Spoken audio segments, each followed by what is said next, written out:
Hi, hello, hi, hello, hi. Welcome back to another one of my videos, the vlog. This here vlog has two components. There's me, that's my name there. Oh, wait, is it this side or is it this side? Shit, I don't know. That's component number one, me. Component number two is you.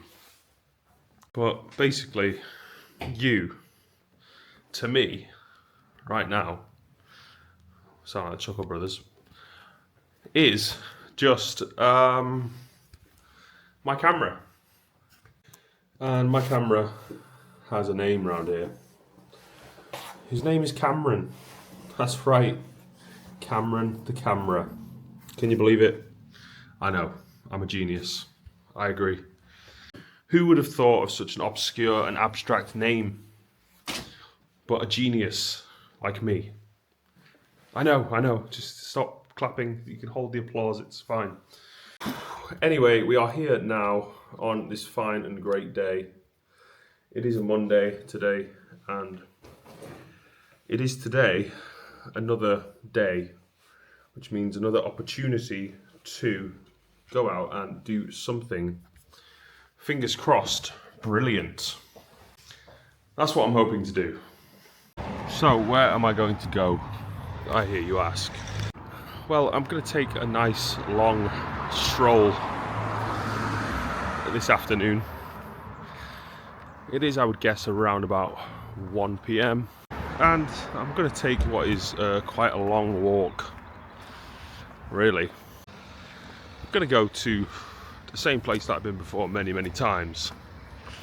However, there is a certain point on that walk that is what is known as far as I have ever been, the end of all that I know and have seen.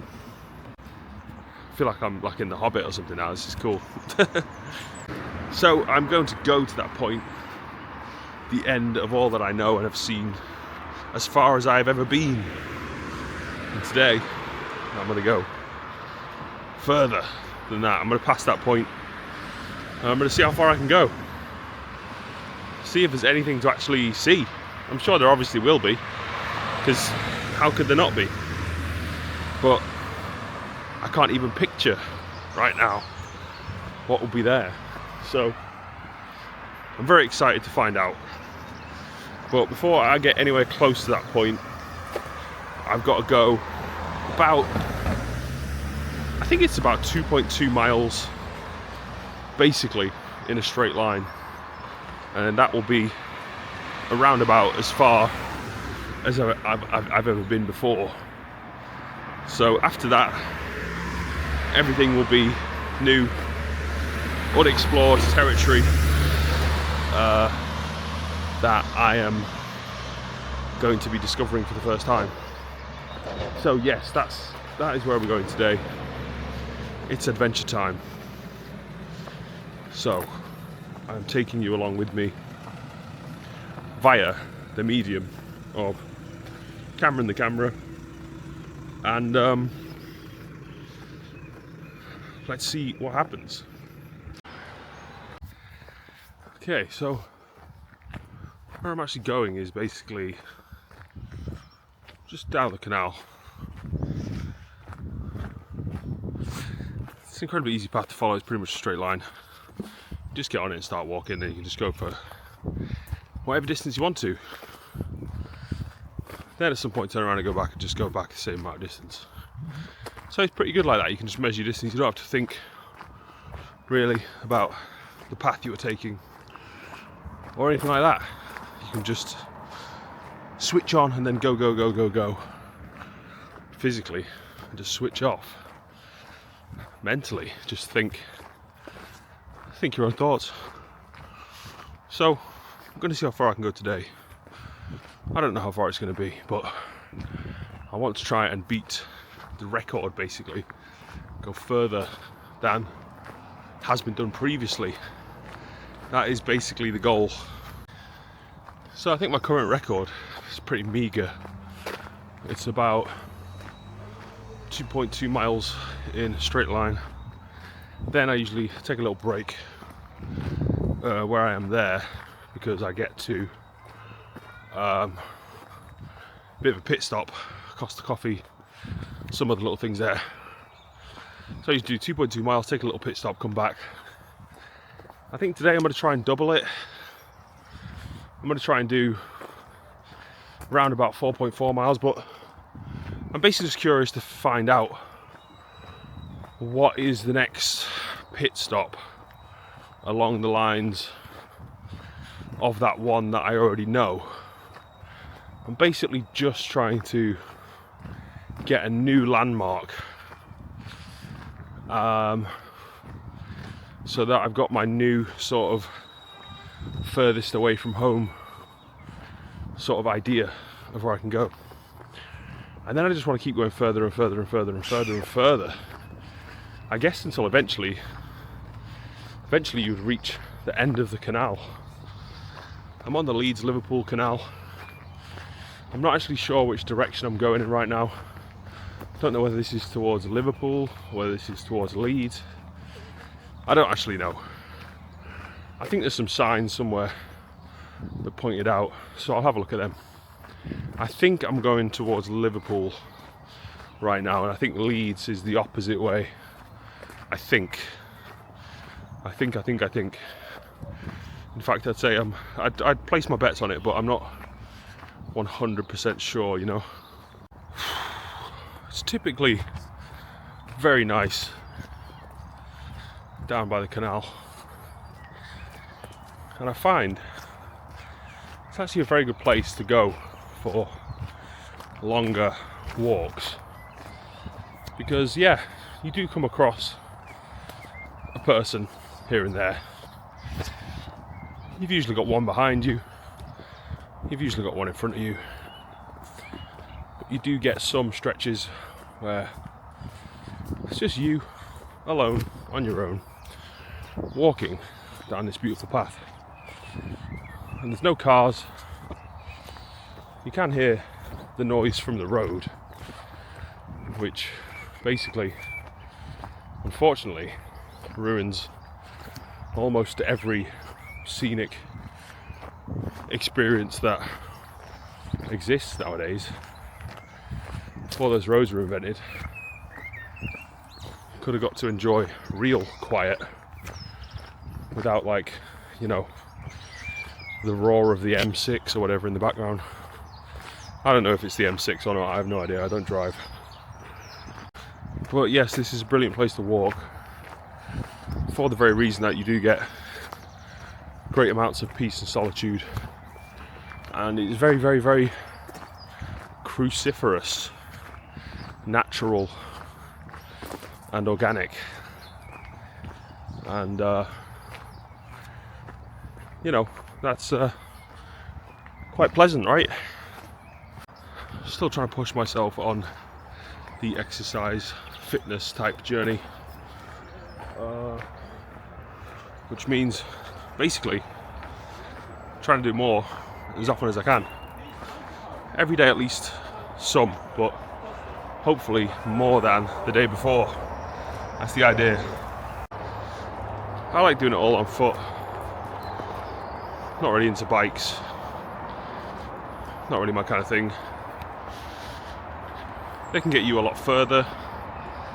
I'm not really that bothered about going a lot further. Well, I am. I want to go further and further, but I want to go further and further on foot, if possible. No tools required, no contraptions required. Maybe one day I will upgrade to a bike. Not for now, not right now. I like walking, talking, vlogging, and it's so much more easier to do exercise when I've got camera in the camera here, because I get to talk to him for motivation. I like to self-create. I get to self-create my own motivation to keep going, to keep doing it. More exercise, longer distances. So yeah, today I'm going to try to break the record, my PB, personal best. That's not peanut butter, it's personal best. I am actually now already not too far off the mark of the PB. But the idea is, once I pass that point, I'm just going to keep going until I get basically another easily identifiable landmark that will now be the next stepping stone. Because right now it's like, okay, I'll go to the Costa Coffee. That's my current landmark. If I get a new one, whatever that might be, then I can say, okay, I'll go there, whatever. If I keep extending that distance over and over and over and over and over again, it's just adding and adding and adding more and more landmarks to the mental map to give me a goal to go ahead and go towards. That's good for me. That's the kind of thing I want. That's all I really want, is just to have a specific place in mind. This is where I'm going, and to go there and to come back. But I just like to keep increasing the distance of how far away that place is, so that there's a new one, there's another one. So I'm always looking for new, next, you know, next exploration. What's new? That's what I'm always looking for. So I'm going to keep doing that. This Leeds-Liverpool canal is a very, very, very long one. I do believe you will start at Leeds and end at Liverpool. So I could feasibly learn how to walk the entire canal. I don't know how long that would feasibly take. I don't know if that would be walkable all in one go, or if it would have to be sort of broken down into sizable chunks. That could be arranged as well. I could, you know, find hotels, or I could, you know, get something that would increase my speed, like a bike, or I could run. Eventually I could run, but for now I'm just going to keep walking everywhere, anywhere. Keep increasing the distance, building up the stamina, building up the strength. If I do this every day, just a little bit more, I mean, I'm going to keep it fun for myself. I'm not going to be too disciplined about it, but disciplined enough to actually get it done. But disciplined, the word discipline, despite what it sounds like, does not have to be something that is neither fun nor enjoyable. It can be both fun and enjoyable. I would actually replace the word discipline possibly with just pure exploration. I just only really do what I want to do because I want to do that, and that's about it, you know. It's quite simple for me. I do what I feel like doing whenever I feel like doing it. Yeah, and that's where we are. So continuation, probably about, I don't know, 15-20 minutes until I get to the furthest away known landmark, and then I don't know how long or far it's going to be to the next one. That's the entire point of doing it, is to figure that out. So yeah, it's now not such a long way to go. I'll be figuring out and finding out very soon, I believe, what is the next landmark. I mean, it might not be. It might be just a really, really long stretch without a next landmark. I don't know. That's possible, I guess. I think I have actually been this way before at one point, but I don't really remember, so I've got to go find out again, in a way that is within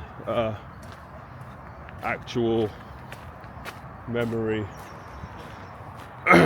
Some very awkward people on their boat, obviously feel very uncomfortable for no reason, don't know why.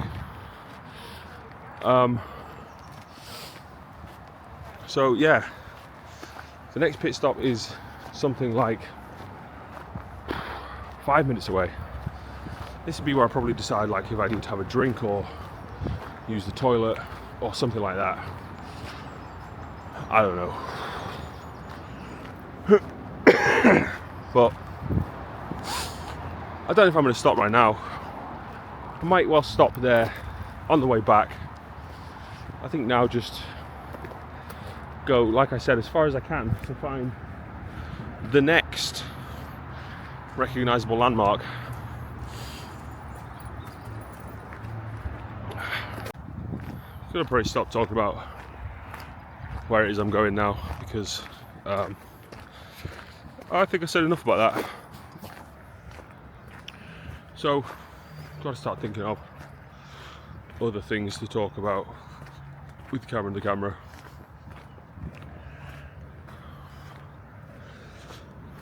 I don't really know.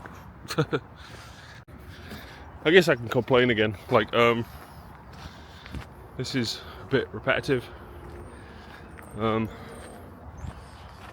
It's not really that fun.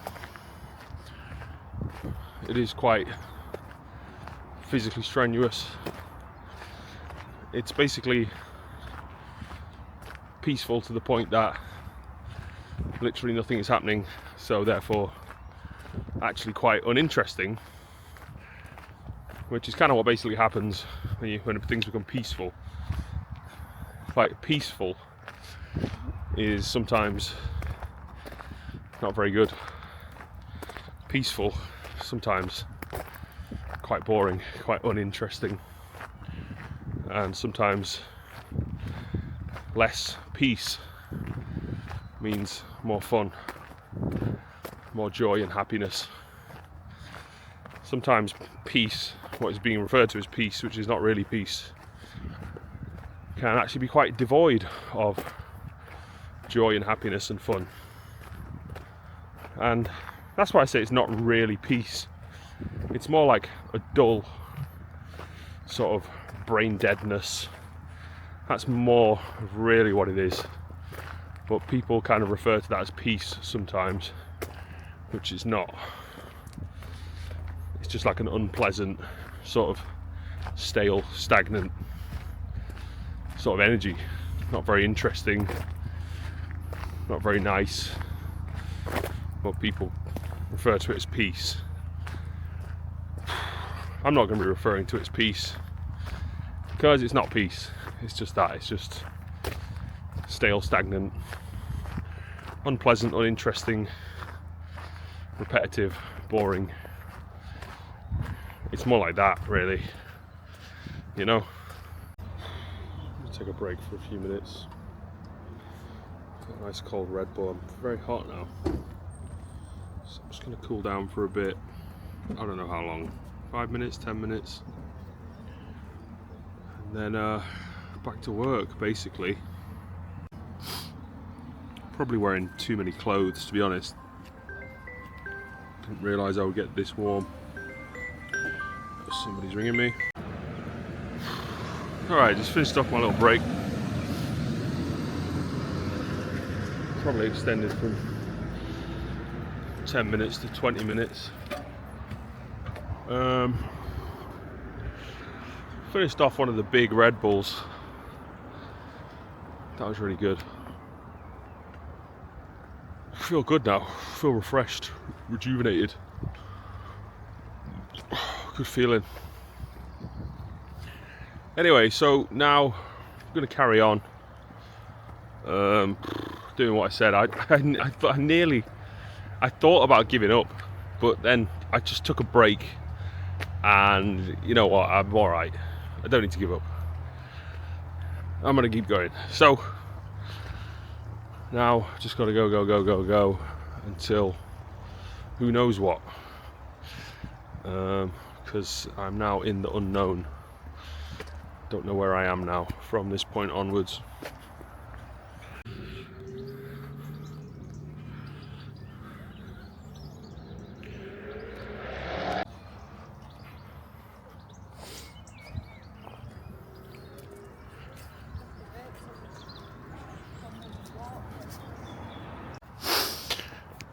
Okay, so that was the new landmark there. Just got a video of the signs. Looks like there's David Lloyd Gym, Premier Inn, and then I don't know, some kind of pub thing with just, you know, just annoying stupid people there drinking or whatever. I don't know. Looked a bit shit to me, not really the kind of thing I like. But the David Lloyd Gym might well be interesting. I've been interested in joining a gym, and that is basically fairly reasonable walking distance from my place. Don't know what it costs per month to attend that gym, but to be honest, like, whatever it is, I probably can afford to go there. And maybe I should, you know. I think I may well start doing exactly that, is taking this big long walk down the canal, going to that gym, carry my sort of like gym bag with me and go in, do a workout, then walk all the way back. Sounds like a really good idea. That's like progressive exercise. Like the walk is like the warm-up to the main workout. Do the main workout at the gym and then finish off that, and then do the walk back as the cool down.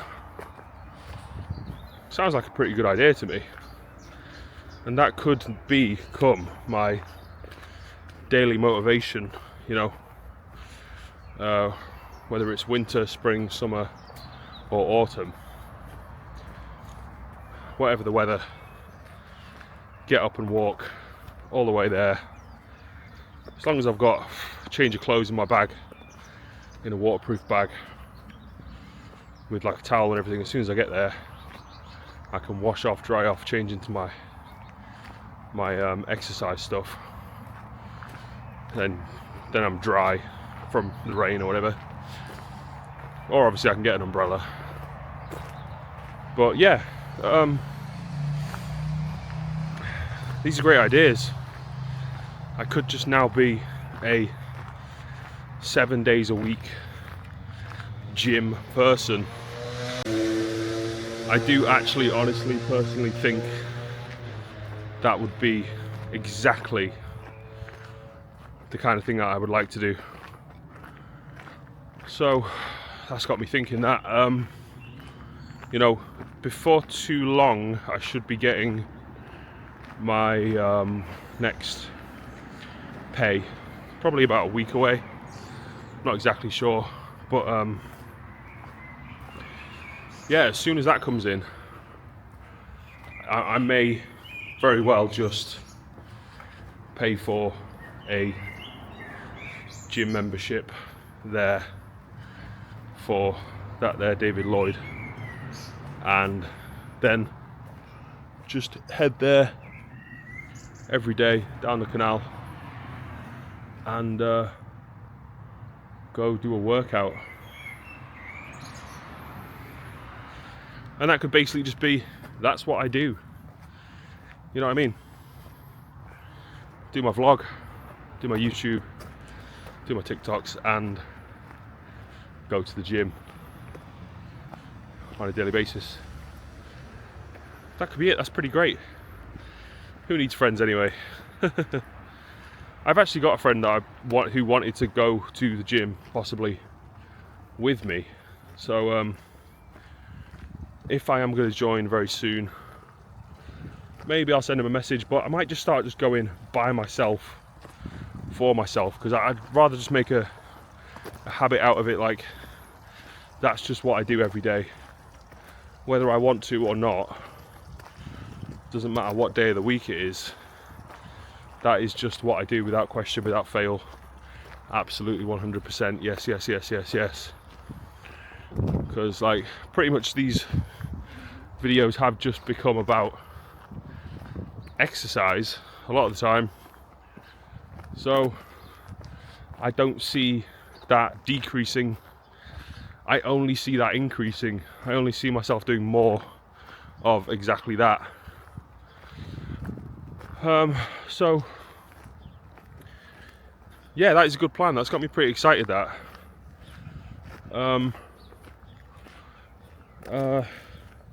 Yeah, that's really good. Lots to think about. So anyway, I'm getting excited about all these plans, and that is very, very good. I've got something to look forward to. Brilliant. Amazing. But I've got to return to focusing back on today and right now. So right now I'm going back where I came. I have what's the word? I have improved my max distance and created a new landmark. Great, that's exactly what I wanted to do. Now I've got a new place to go to. Brilliant. So, been there, now going back. I don't want to go back, but I do want to keep refreshing and re-exciting the energy back where I was before, as it has in many ways become rather dull, rather uninteresting, a little bit stale, a little bit stagnant, a little bit boring. And those are all the reasons why I don't want to go back, but those are also all the reasons why I kind of have to go back, as I'm starting to take a bit more responsibility for bringing the vibes and lifting the spirits and everything like that, you know. So I think right now really the plan is going to be head towards home, stay around that area, then just kind of follow my nose, think about what do I really want to be doing. I'm not sure exactly what I want to be doing right now, a bit too far away to really connect with an idea of what is going on that I want to be involved with today. But obviously there's always more and more and more. I've got a camera in the camera. If we're going to focus on things that sort of need to be done, you know, in a sort of pressing manner, then what I could do with doing is, first and foremost, lifting some weights, doing more of a weight workout. That'll just be in the house on the floor, just, you know, just doing sets basically. However many I can push myself to do. Just working on chest. And yeah, it's just weightlifting. Then what else I really have to do is start to look through the footage that I've just uploaded this morning. Not uploaded, but offloaded. Got to start reviewing that, then start going through the editing process on that. Try to get that video finished. Hopefully it's interesting enough to keep my focus so that I can get through it. And I do remember it being a fairly interesting one, so shouldn't be too difficult to actually do that, to be honest. So that's that. So there's like two sort of main jobs that need to be done. Anyway, what was I talking about? Can't remember. It's very easy to forget everything. A big group of people will go past, said hello, in all of the noise of people passing. Completely forgot what I was talking about. Oh well, that was it. Okay, so basically just two main jobs I've got to go do now. Review and editing footage, and then lifting weights. And then, I don't know, probably come up with some other ideas. Not sure what, but I think at some point I'll probably fancy doing more than that. But that'll just be me thinking on the fly. trying to figure out whatever it is that I want to figure out, basically. It's not such a long way now back to my house. It's a fair walk. I would have used to have thought of this as a long way, but as I've gone more and more down this path and it starts to feel more familiar, it does not feel quite so as long anymore, which is good. Less torturous, less arduous. Yeah, more interesting, more exciting. Very good, very, very good. Thinking all about that gym now, and what a great thing that may be. I think that'll be a little bit of an injection of more excitement, interest. Also, a daily practice, a daily focus, something that is positive, healthy, and probably a reasonably decent, welcoming, warm environment that will be, you know, a place to go and just put the work in, put the time in, do the exercise that has to be done. You know what I mean?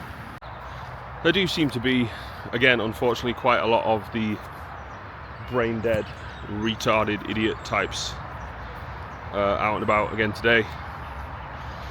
I've had some seen some very, very stupid and ugly faces from peoples who have very, very stupid and ugly souls and hearts and minds. And yes, their body does reflect that. And they also carry with them quite an unpleasant aura. You know, thankfully there's been some nice people around, some nice people, but also, unfortunately, many of the stupid, retarded, ignorant folk, yeah, what I refer to as the idiots. That is all I can really describe them as stupid people. I mean, I find them so easy to recognize now. It's like just one look at your face tells me, are you an absolute fucking idiot? And quite often the answer seems to be yes. It's like all those energies that they're carrying around with them are just completely insufferable for them, but they're not doing the responsible thing at all with them, and actually, like, you know, processing it and taking it and transforming it into something that is useful, making positivity out of what they have. No, they're not doing that. They're not smart enough to do that. Not quite developed in the old brain region and the old heart region. But you know what? There's hope for everyone. God, it's really loud in there. It's too fucking loud, man. There is hope for everybody, even the idiots of the world with the underdeveloped cardiovascular system, brain and heart. Not only the size of a pea, but lacking any of the, you know, networks of neurons that are what creates something that resembles intelligence, empathy and kindness. But yeah, I do believe there is even hope for them. As stupid as they are, as easy as they try to make it for you to hate them, you know, I still pray that they will find some kind of actual personal development for themselves in order to better their lives in some way. Because yeah, it's just sad. Like, what is it? It seems to be typically women. Hate to say that, but it just seems to be true. Who are just like overly aggressive, have like a huge fucking chip on their shoulder for no apparent reason. That seems to be the kind of pattern that I keep seeing.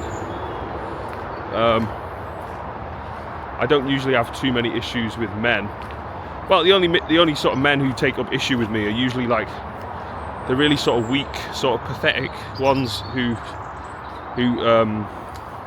you know, they're desperate to like cook themselves for these women. They're desperate to be like a bitch, the bitch to like one of these horrible women.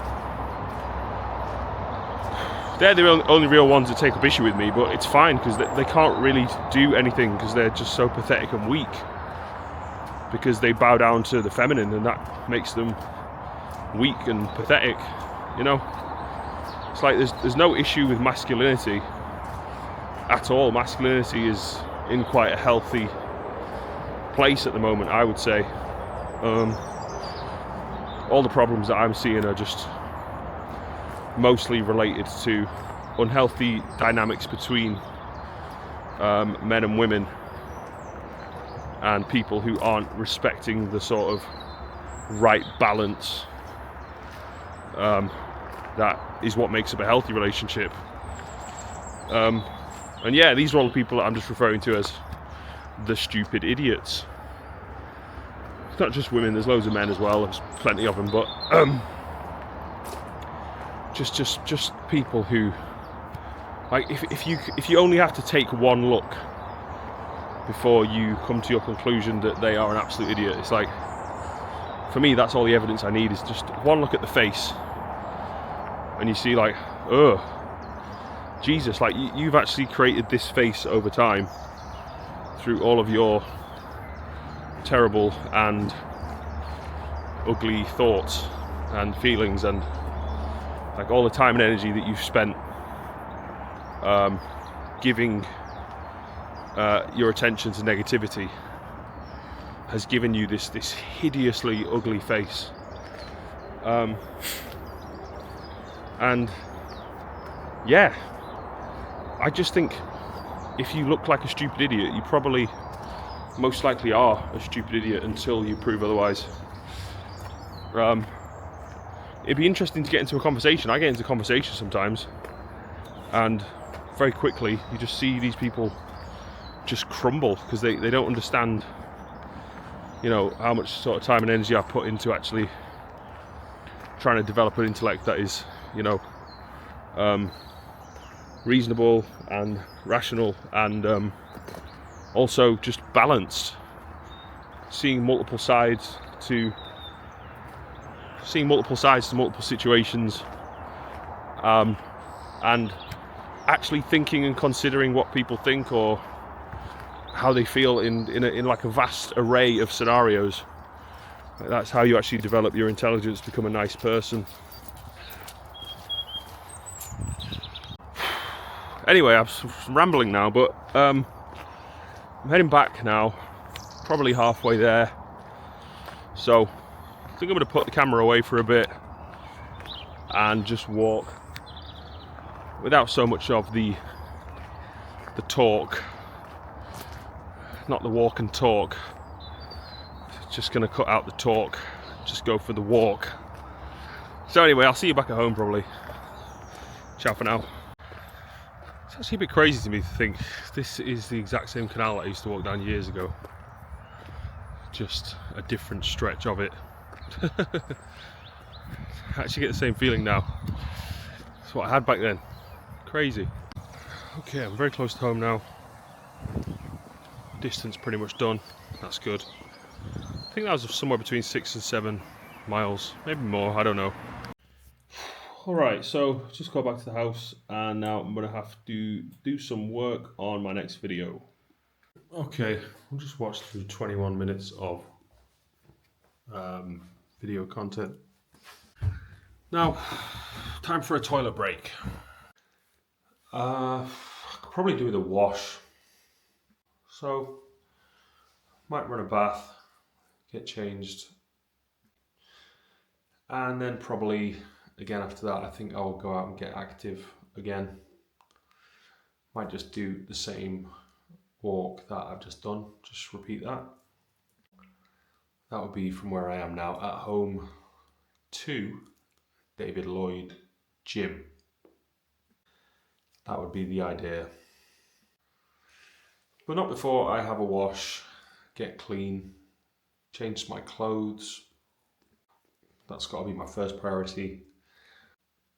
And also review some more of the video footage that I have to review for the video that I am currently working on. So that is all that I'm doing. As you can see, that is very, very, very interesting. I'm very well at the moment, very happy, very satisfied, and just at peace with life. In a good place. It's good, it's great. I found some degree of satisfaction again within myself, and also a great deal of peace of mind. So it's good to have found that and to be returning to a state of well-being is a very, very, very good thing. And I'm now no longer really that bothered about anything at all, really, just happy to be getting on with life, focusing on what I'm focusing on, me, myself and I, camera in the camera. That is all I really care about. Quite happy, quite content. That is enough. Perfect. So yes, again, I am returning to focusing on the positive, as the positive is the most important. And it always will be, of course. Life is fundamentally a good thing and should and will be celebrated by me, as I have the choice and the ability to do so. I will decide consciously to celebrate life as a beautiful and a brilliant thing. That is great. That is amazing. Yes, life is a very, very good thing. And it has to be a very, very good thing. Because it is all that there is. That is all that there is. So I am just now allowing the bath to run for a good amount of time, whilst I am reviewing some of the footage from the video that I'm currently piecing together.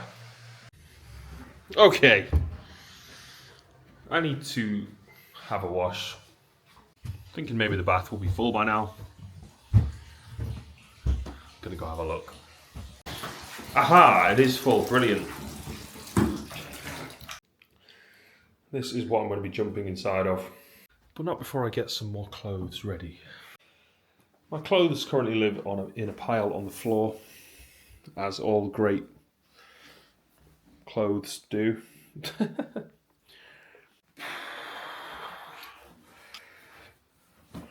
Okay, there we go. Got some clothes. I also think that I would really like to brush my teeth right now.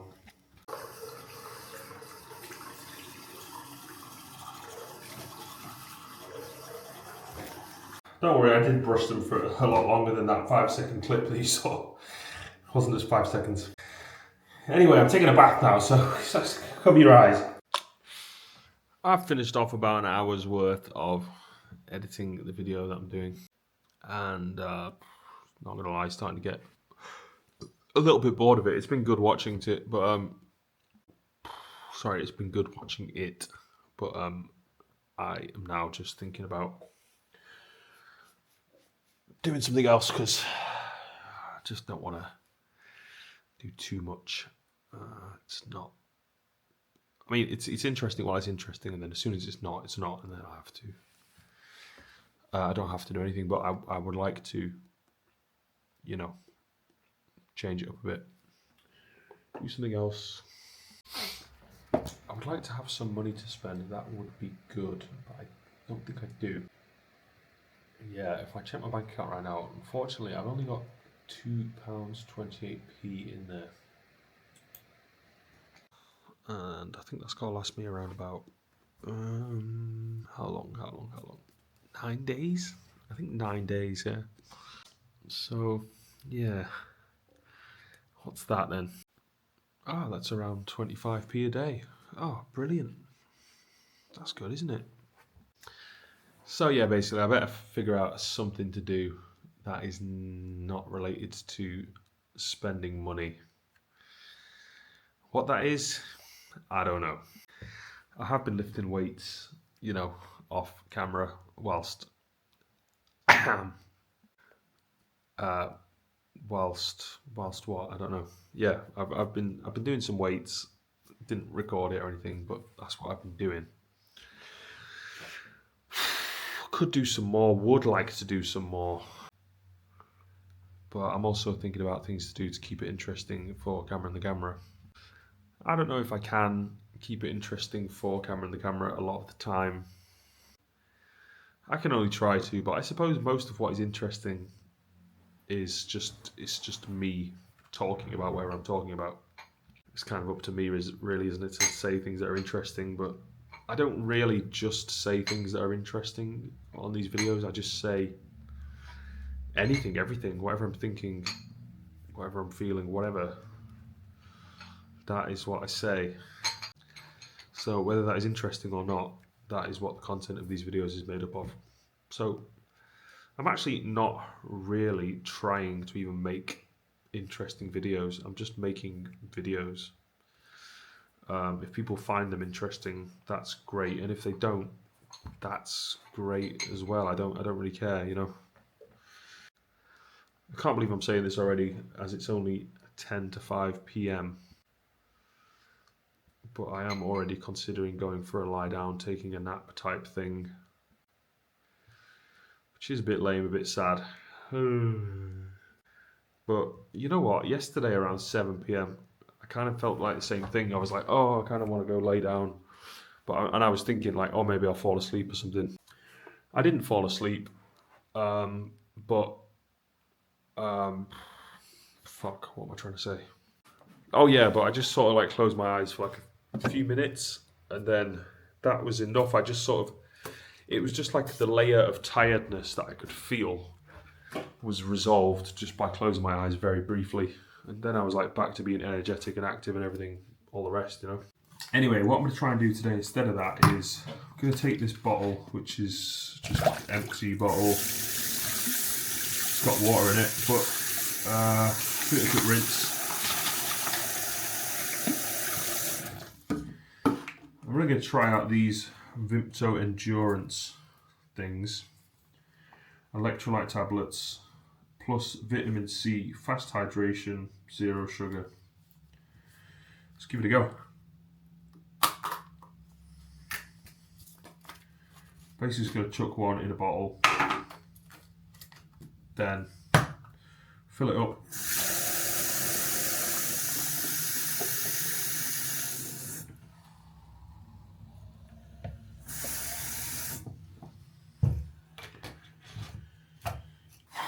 Then I suppose you've got to wait for it to sort of dissolve and stuff. Give it a little bit of time. But yeah, I'm going to drink that, try to rejuvenate myself. See if I can make myself feel a bit more alive, a bit more alert, a bit more awake, everything like that. Then what I should do, I need to keep up taking these, is a magnesium. Still got quite a lot of these left. When did I buy these? A good while ago now. Says there's 90 capsules in there. I've probably done around 30 capsules of that. So I'm going to take one magnesium. I'm going to take 2 caffeine pills. Again, Pro Plus. So 2 little white ones. Caffeine pills. 1 big white one, magnesium pills. I'm going to wash that down with the Vimto stuff.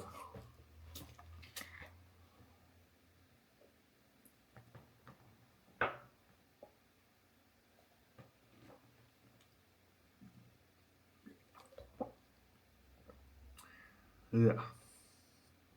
Okay. The Vimto thing does not taste great, I'm not going to lie. I mean, there's a Vimto-y-ness to it, but it's not Vimto sort of thing.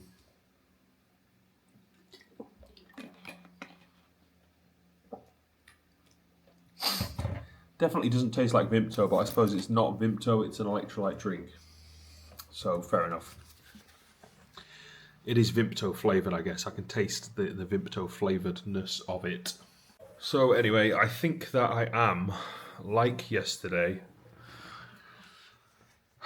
just gonna go and have a lie down for a little bit and just sort of rejuvenate myself, fingers crossed, with a little luck. Hopefully, dopefully.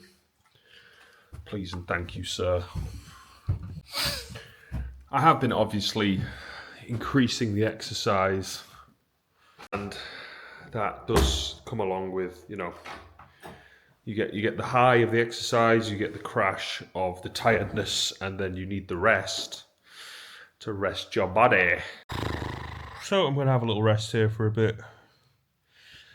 I'm going to shut my eyes and just the same technique as before, like, I don't think I'll fall asleep. I think it'll just be a case of I can feel this sort of tiredness behind my eyes. I just have to rest my eyes for a little bit, close them, allow the kind of all the thoughts and the feelings and the words spoken and everything, all those things just to filter through, filter down, filter up, whichever direction it comes from, filter left, filter right, I don't know. But filter. Maybe filter is not even the right word. I don't know what the right word is. I'm trying to explain the phenomena of basically just closing my eyes, and it's just like waves of light just keep washing through. And then I just feel rejuvenated again. I guess it's just like a brief meditation. It's kind of like, oh, I'm a bit tired. I'll do a brief meditation. That will re-energize me. I guess that is it. Yeah, that is it. Okay. Power nap. Over.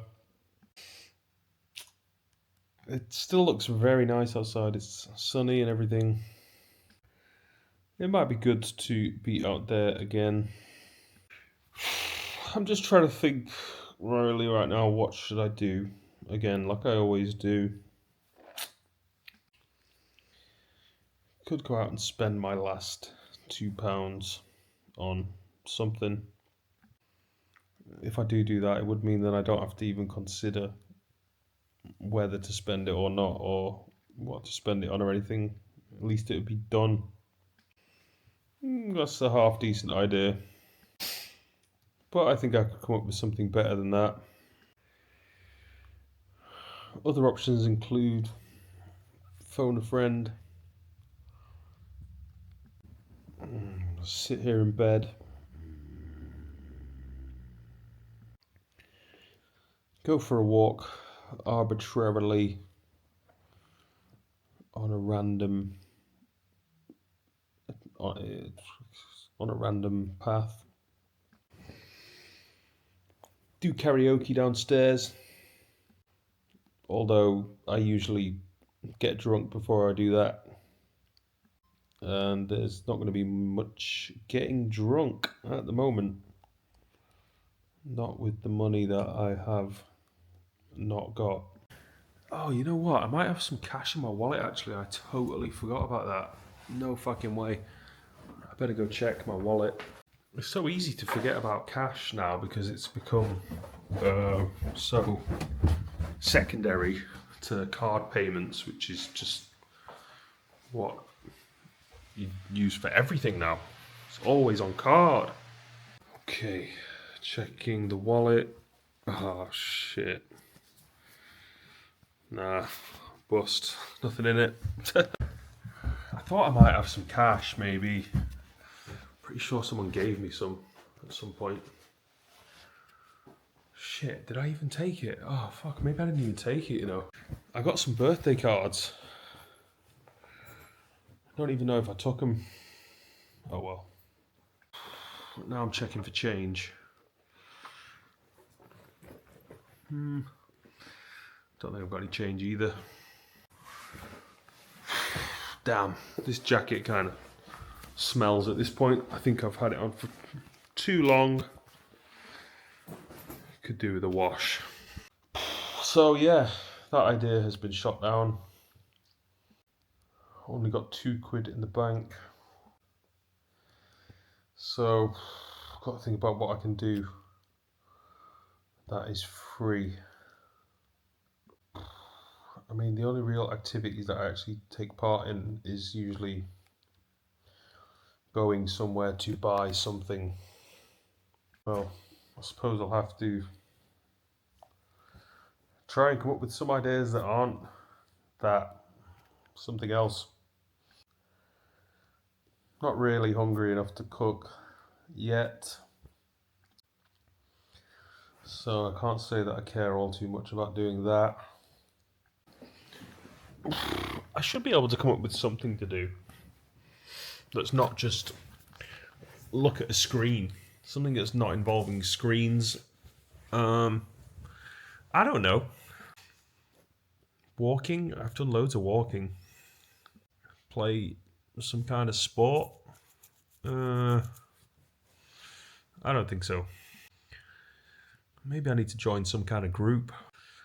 But, I'm not planning to live here for very long.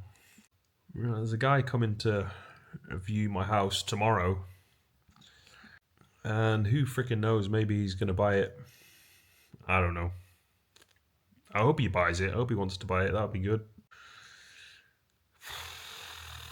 If I sell the house, I will never again, for a very, very, very long time, have to question or think, what am I going to do? What am I going to do? What am I going to do? What am I going to do? What am I going to do? What am I going to do?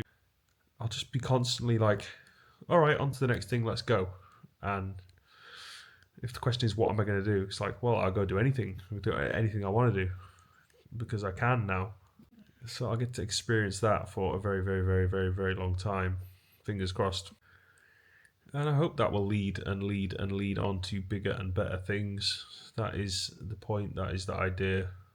But I don't know what's going to happen with any certainty. It's going to be a whole crazy adventure again. Like every day is anyway already. Every day already is a crazy adventure. Lots of unexpected, completely unexpected things happen all the time. Literally all the time. Like several times a day. Yeah, so if I joined a group of some kind, it would be like a very short term thing before I leave, before I move.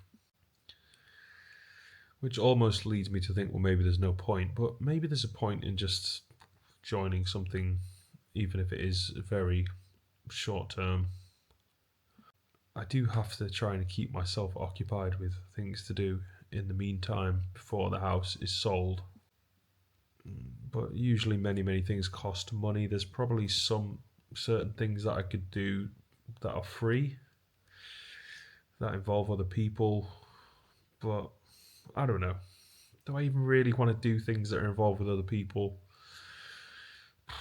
It's not even worth it a lot of the time. It just leads to conflicts.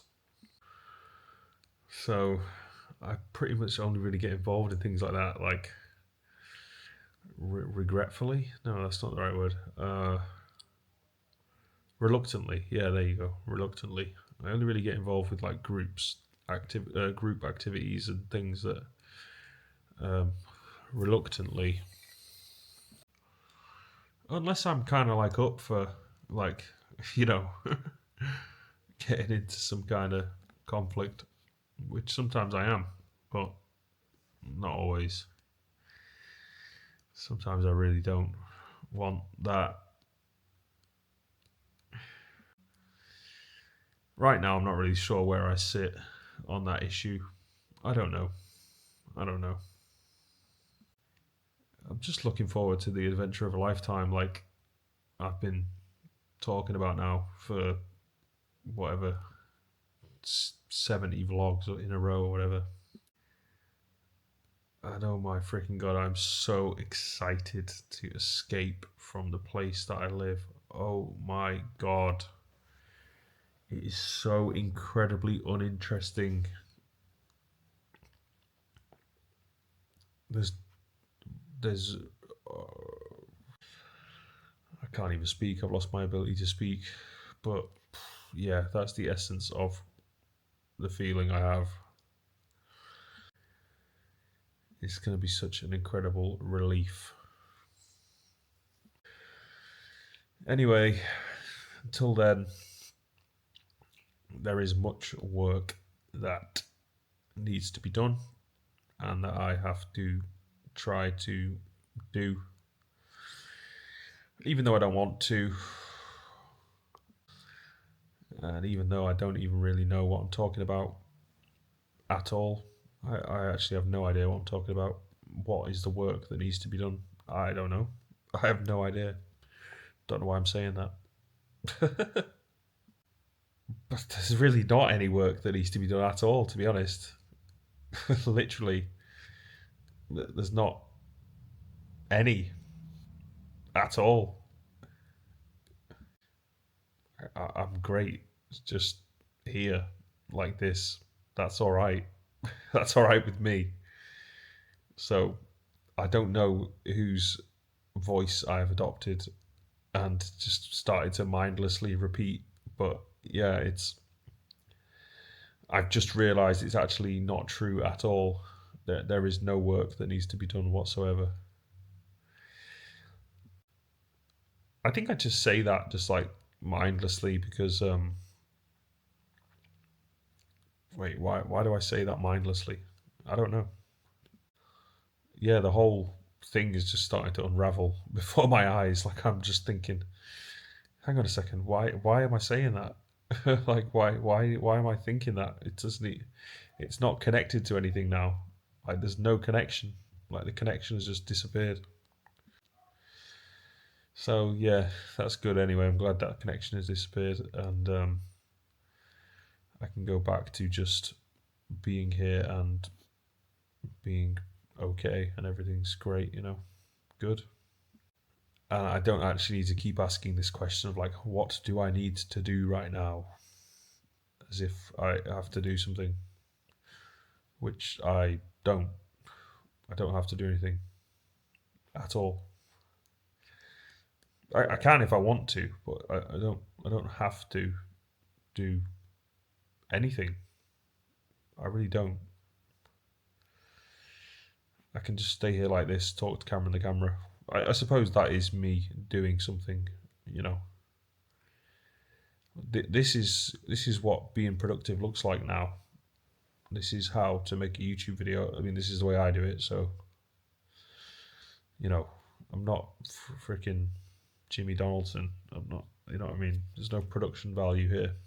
It's just camera in the camera and then just chatting. That's it.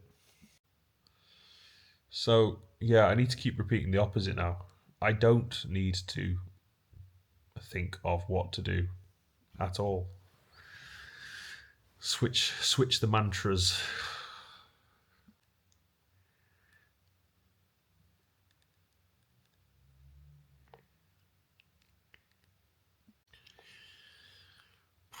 Anyway, having said all of that, I do kind of want to, I don't know, just lay here, but it's not very interesting. I need to kind of create some kind of stimulation. Uh, well, I don't know. There are choices. I guess I need to ask what are the choices and then start picking from the choices. That is kind of really the only way to do it. But I can actually really self create stimulation by speaking. That might actually be exactly what I want. I think it is. I think that's what I'm thinking that I want is to create stimulation myself by speaking. That is exactly the panacea here. And well, I'm already doing that anyway, so that's that. Job done, just carry on. More speaking, more better feelings. That's it. Simple.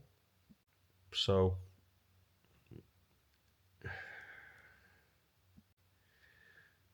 So the question has been answered. That's good.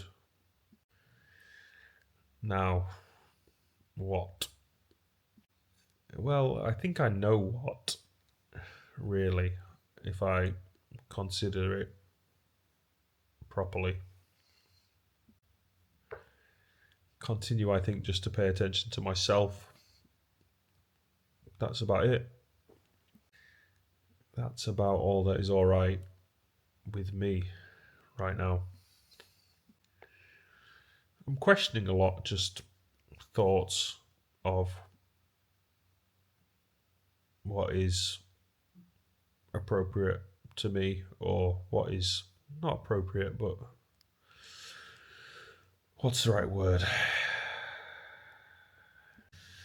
Basically, what I'm trying to say is that I just keep having this recurring thought of like, what do I want? What do I want? What do I want? Like, as if I need to want something, which I don't, obviously. And it's not that I'd rather not want or that I'd rather want. I don't have a preference over whether I want or don't want. Either is okay. I'm just sort of noticing what's happening and explaining that it's all okay. I would just like it to become conscious. And it does so through the noticing and the noticing paired with the explanation. That is the process of bringing consciousness to what is there. So I'm not going to be saying I am tired. That is not now words that I have left. They are not words that I can speak or that I want to speak. That's enough of that. I don't care to think that thought anymore, so I don't. That's that. I'm going to continue talking, focusing on the positive exploration of talking and the way that that is instrumental in discovering, well, many, many different new pathways. That's what I like to do. So there are lots of ideas that are finished, and there are lots of ideas that are just starting. And I will be focusing on all that is just starting to create itself. That is always going to be important. What is finished is not important because it is finished.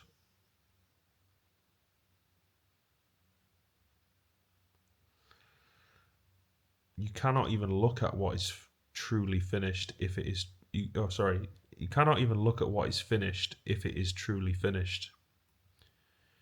Because it is not there. It is not there.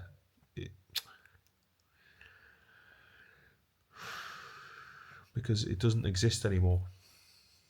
There's nothing to see. That is the end of the concept of past. What is left? What I am now. That is what is left. That is enough. That's not crazy. I am allowed to exist. I can exist. I'm not going to just disappear. I'm not going to change or transform or vanish. Like, I am here, I exist. Yes, correct. is that acceptable to the crumbling ego structure? No, of course it isn't.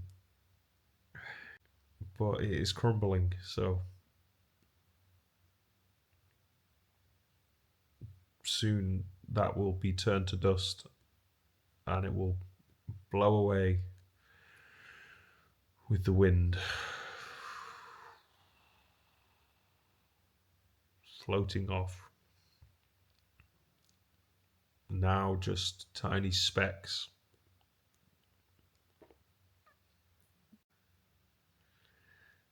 Great, great, great, great, great, great, great, great, great, great, great. That's great. So now you have a blank canvas. Now you have a new build to plan for. Now you have a life to create. Now you have something to decorate. Now you have a new you that can be you. New. Is that not the definition of a fantastic opportunity? Or would you be scared of a blank canvas?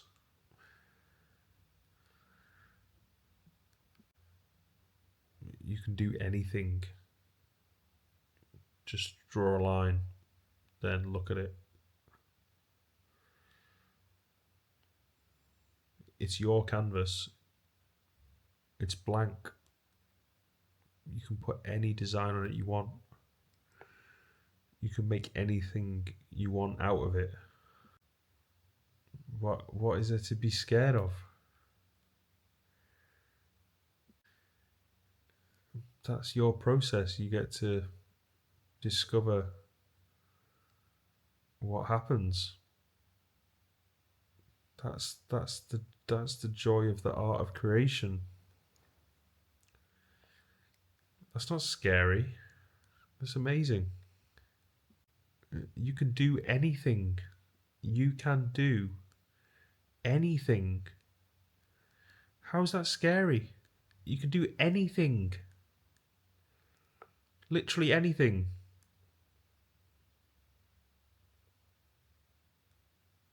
I'm trying to compute where scary comes into that. That's not scary. That's like you have unlimited freedom, and you think that's scary. What are you scared of? The unknown has always been the unknown, and the unknown will always be the unknown.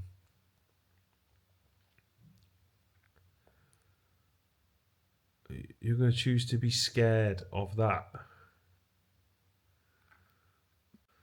or just you're going to choose to be scared. End of sentence. Like, why would you choose to be scared when you can be anything?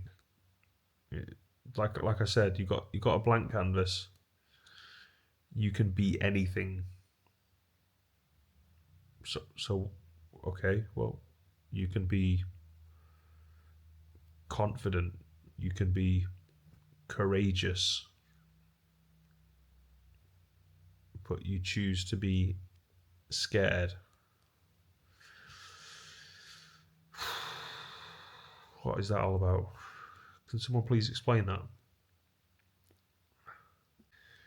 You can choose to be fierce and bold and strong and fearless and relentless and tough and smart and intelligent and creative and imaginative and brilliant and genius. Like, you could be any of those things, but you choose to be scared.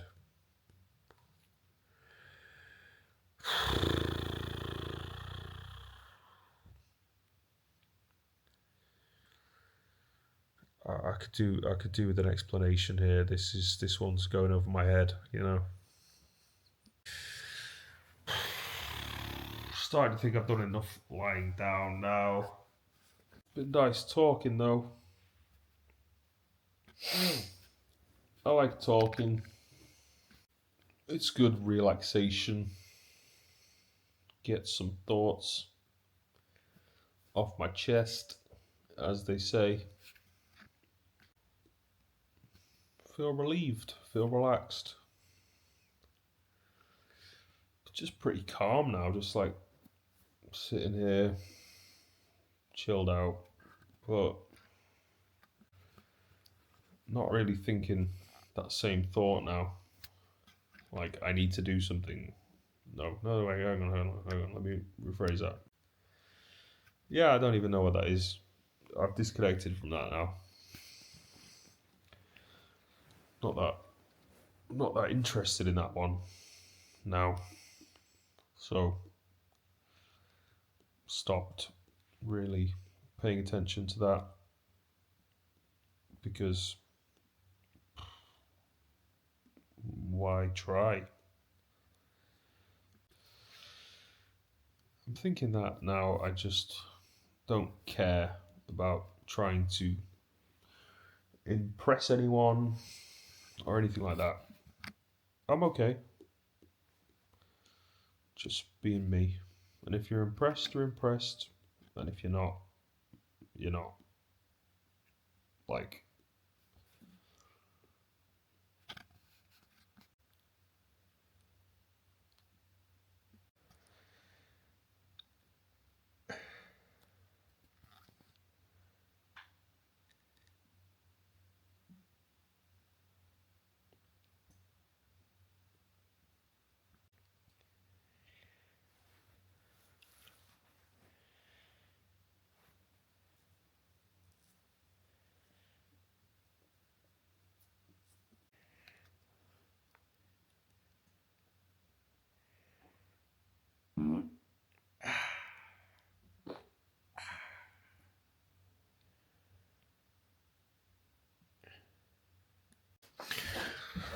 time to make something to eat.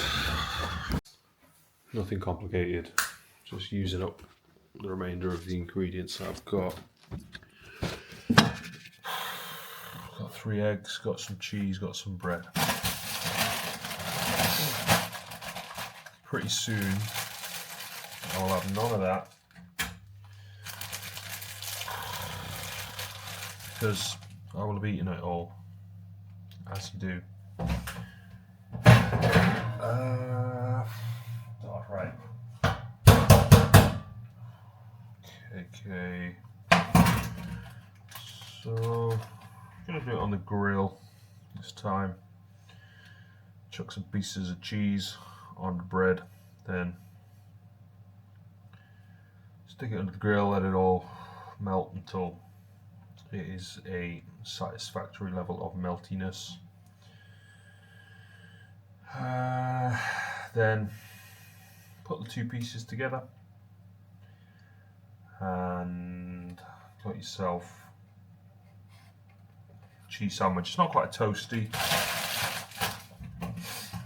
Not really toasting the bread, just melting the cheese. It's more just like a melted cheese sandwich.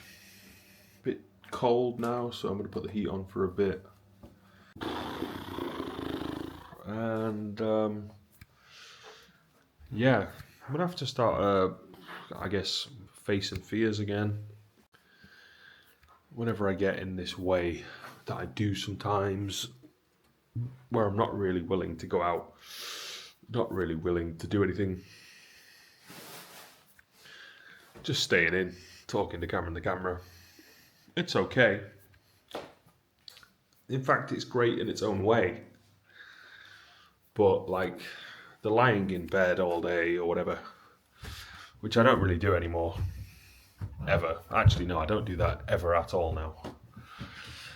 But I used to do that, and a lot of that was just, I suppose, cowardice that I wasn't even willing to admit to. Yeah.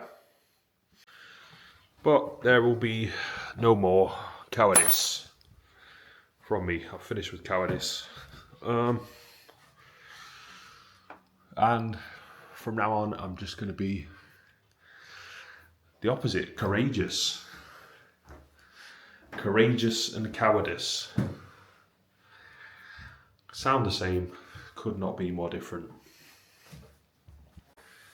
So I hear you say, it is all well and good being courageous, but what are you going to actually do?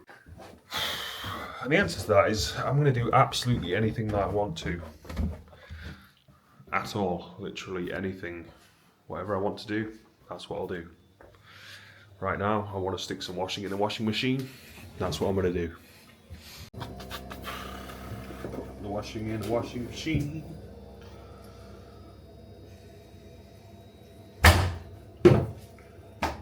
Turn it on, press play.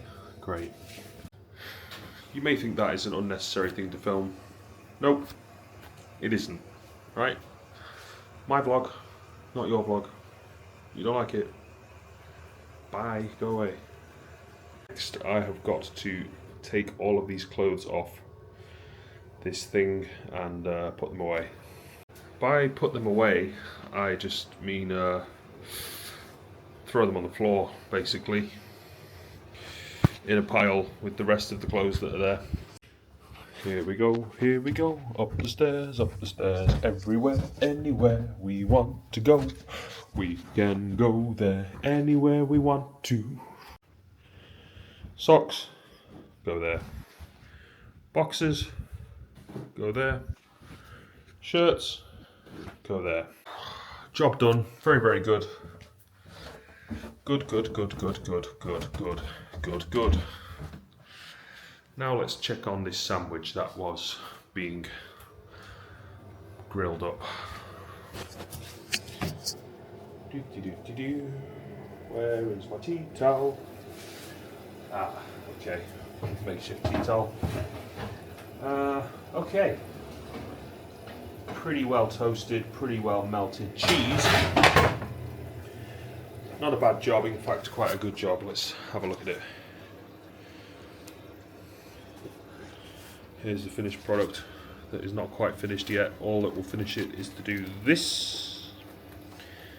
And you've got a nice soft outside, but it's crispy on the inside. How about that for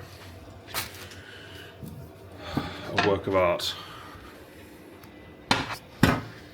See how I've switched everything around so that it's the opposite? Oh wow, did you not know that I could do that? Yes, I can. That is the power of magic. So anyway, I'm going to sit here and eat this specimen that I've created.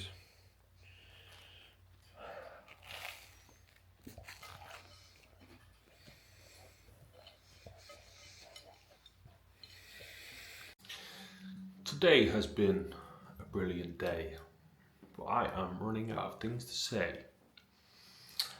But Cameron the Cameron, don't go away, not just yet, because I may have more to say.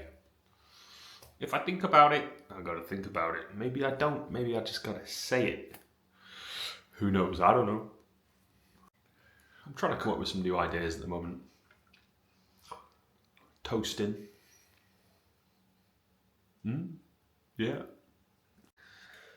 Kind of want to do that karaoke again, but don't have the energy.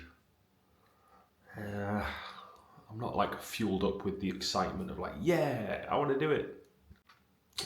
I usually need that kind of thing to carry me, because when it comes to like singing and dancing, I don't really have the energy for it unless I do, sort of thing.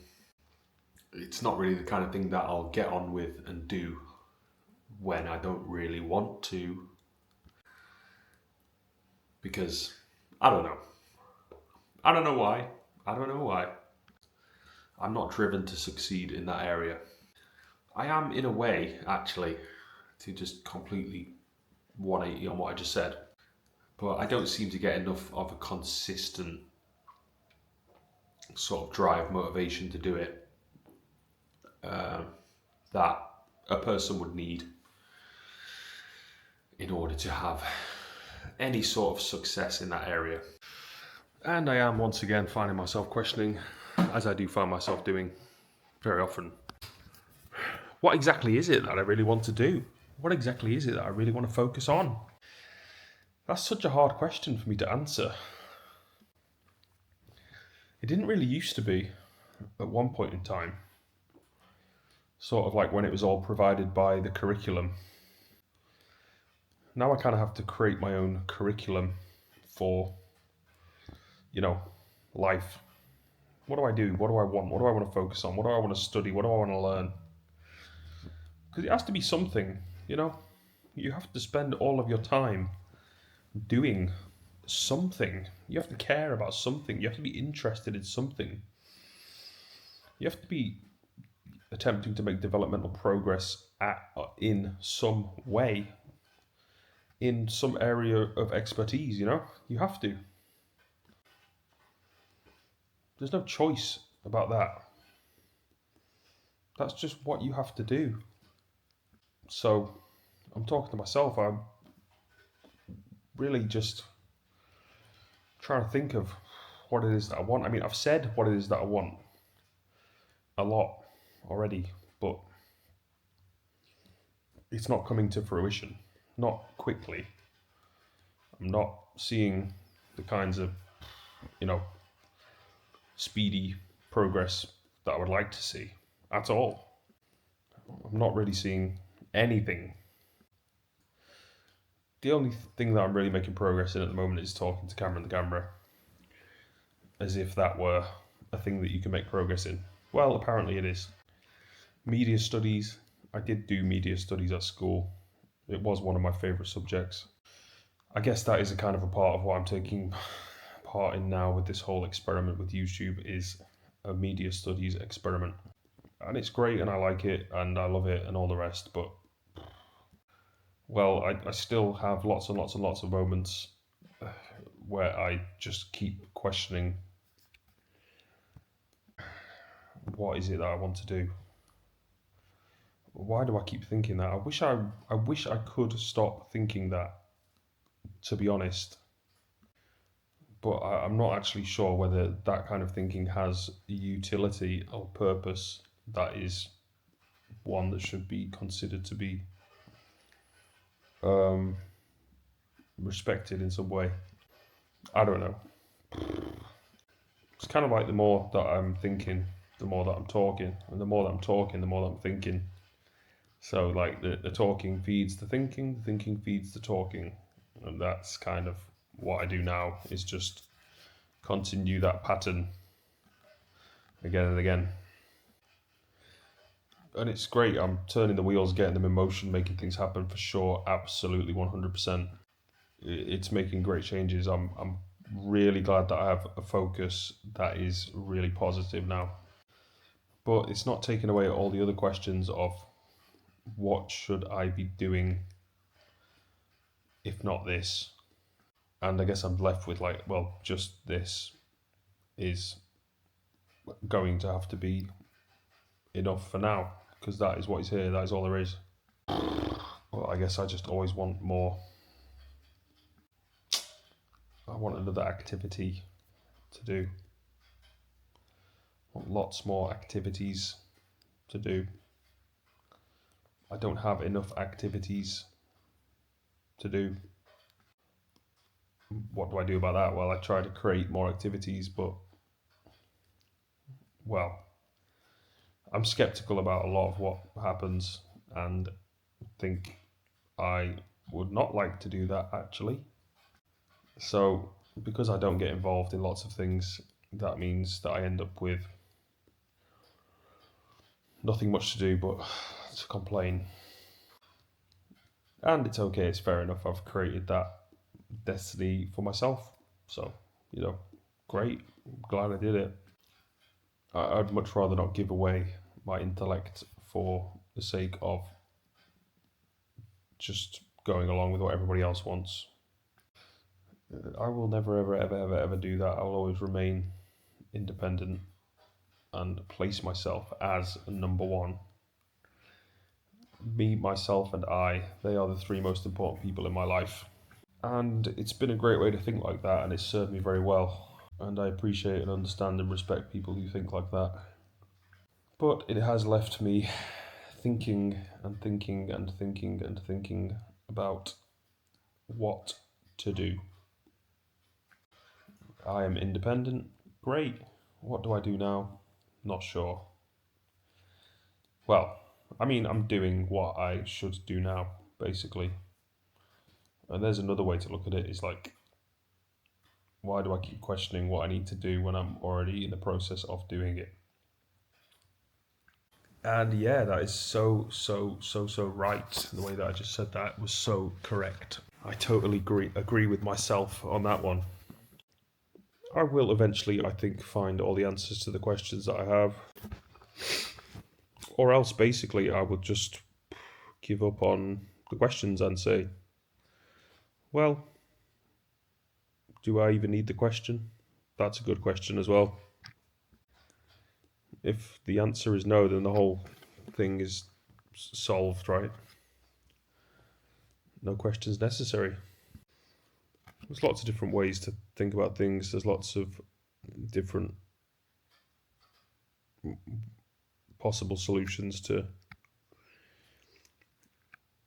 one issue could have many possible solutions, right? I've got a whole load of things that I want to do. Yes, I'm sure that I'll be able to do them at some point. Yes. Can I do them all right now? No. Why? I don't know. Maybe I should be able to do them all, but thinking that I deserve to be able to doesn't make anything happen, does it? I mean, it might do to some degree over time, to think that I deserve something, therefore to put myself in the positions that get me what I want, right? But there's no instant fix. There is no magical genie. You cannot just click your fingers and get what you want. It's not possible. I think it's about time I had a go at reading some more books. I've got the one that I started reading downstairs, so could carry on with that. It's a bit of an effort, but you know what? I am ready to make a bit of an effort. So, this book that I'm currently reading is Jim Morrison, Life, Death, Legend. I'm on page 35. Return to sender. Florida State, in the autumn of 1962,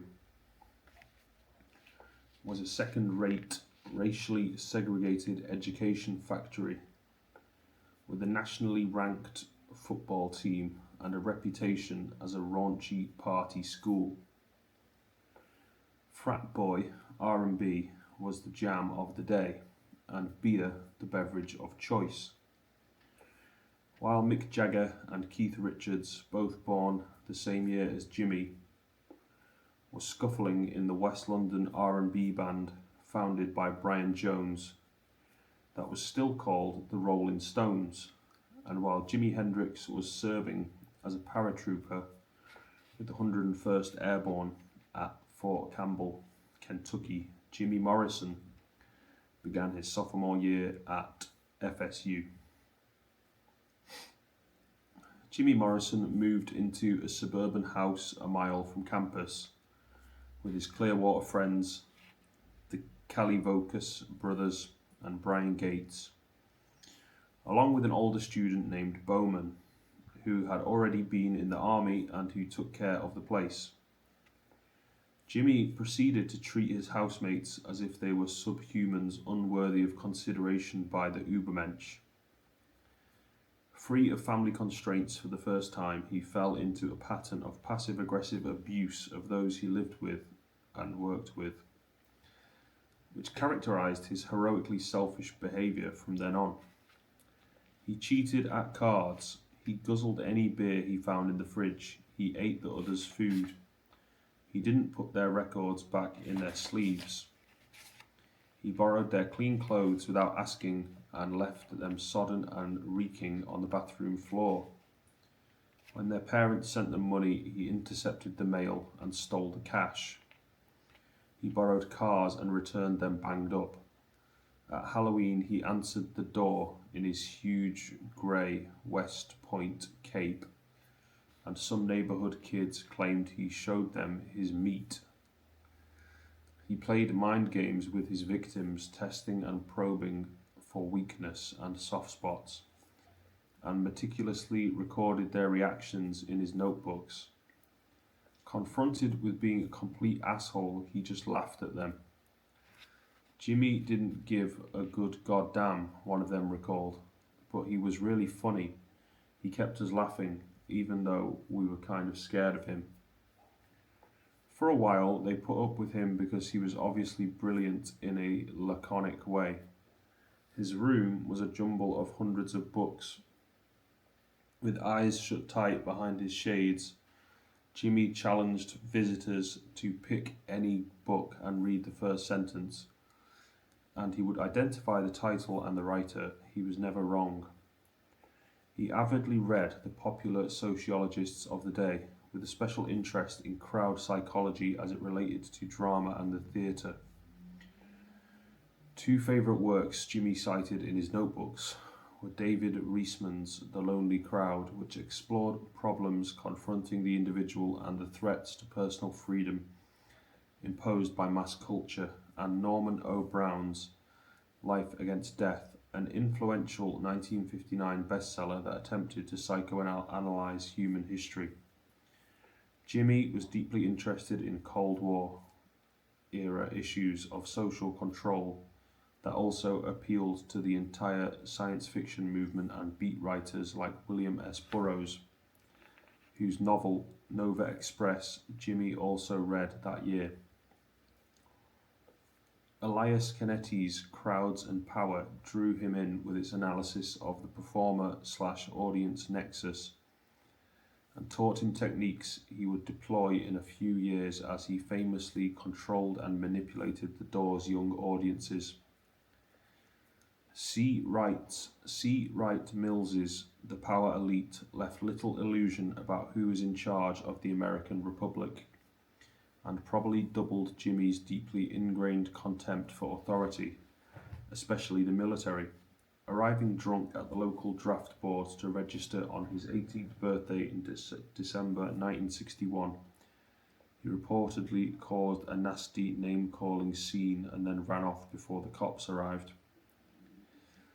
Jimmy cultivated and revelled in a bizarre bohemian image amid the square conventionality of WASP-dominated FSU. He had long hair over his forehead before the Beatles arrived. He wore beatnik, steel-rimmed glasses with no lenses. He played his Joan Baez album repeatedly and told friends he was in love with the barefoot folk goddess from faraway Harvard Square. He attended dances and mixers in a stovepipe top hat and offered girls chocolate cigarettes from a silver case. He urinated in public and seemed pleased if people scolded him. When he persuaded some friends to help him test his crowd control theories by disrupting a Black Revival meeting held under a big tent, he was tackled and beaten up by the angry deacons. He practiced jumping between two cars as they sped down the highway. He arrogantly declined to pay his share of the heating bill during the winter because his grandparents had sent him an electric blanket. He refused to spend the money he got from home on anything but books. He bought one bag of potatoes a week and boiled them when he got hungry. The others had to padlock their food in the kitchen cabinets to keep Jimmy from pilfering. October 1962. The Cuban Missile Crisis coincided with homecoming weekend at FSU. With the Western world on the brink of nuclear war, Jimmy started drinking at noon on Friday. Told he'd have to wear a tie to get into the big dance that night, he knotted it repeatedly until it looked ridiculous. Mary Werbelow couldn't come, so Jimmy was going stag. Chris Kalivakis made the mistake of leaving Jimmy alone with his date at their house while he did an errand. When he got back, the glass front door was shattered. Chris's older brother Nick explained that, after Chris had left, the girl had tried to be friendly and told Jim that she liked the knots in his tie. "You like my nuts," he slurred. "Does that mean you want my bod?" Then he began reciting verses from T.S. Eliot and bit her on the neck. When she started to cry, Nick, an ex-Marine, grabbed Jimmy and threw him through the glass door. Raving, he ran off by himself. They hadn't seen Jimmy this drunk before, and they all felt bad about it. Jimmy kept drinking that night, and into Saturday he went to the football game with a pint of Seagram 7 in his pocket and passed out at half-time. That night, at the big party at the student union, still drunk, he began to bait members of the football team who had lost that day. The team was called the Seminoles. Jimmy began taunting a bunch of giant linemen, calling them semi-holes and a bunch of pussies for losing. As his housemates watched in horror, Jimmy climbed on a bench, fished himself out of his pants, and announced he was going to piss on the semi-holes. Nick Kalavokas dragged him away before the team could kill him. They stuffed Jimmy in a cab and gave the driver their address. When they got home a few hours later, they found Jimmy unconscious and bruised in the front yard. They figured he must have vomited in the cab, so the driver beat him up and left him there. It was excessive, Chris later said of Jimmy's drinking. He'd just go all the way out. We'd never seen anything like this before. Around this time, Jimmy started picking up on Elvis Presley. Elvis had just completed his career-destroying hitch in the army and was launched into a secondary career making lame Hollywood musicals. Anytime Elvis came on the radio, Jimmy made everyone in the room or the car hush so he could listen to Elvis's crooning. One night at the end of Jimmy's first trimester at FSU, he was playing an Elvis record too loud. Asked to turn the hi-fi down, Jimmy refused. He started playing Return to Sender over and over again. So right there they had a house meeting, voted Jimmy out and asked him to leave. Oh my god, this is fucking stressful reading, man. This Jim Morrison sounds like a fucking dick, to be honest. Just sounds like a proper fucking pain in the arse. Fucking dickhead. I don't know anything about him. This is my first time reading about him. I've listened to like some of the Doors music and I like some of it, you know. But yeah, so far in this book he does not sound like what I would describe as a very nice person, but what do I know, you know? Well, I mean, just all the stuff about just helping himself to other people's things and, you know, yeah. Doesn't sound like the kind of person you would want to live with or share a house with or anything like that. That was enough reading. Can't read much more than that of that book. It's very stressful to read. Just hearing like a laundry list of like awful things that someone did or whatever. It's like, oh Jesus Christ, another one. I don't want to.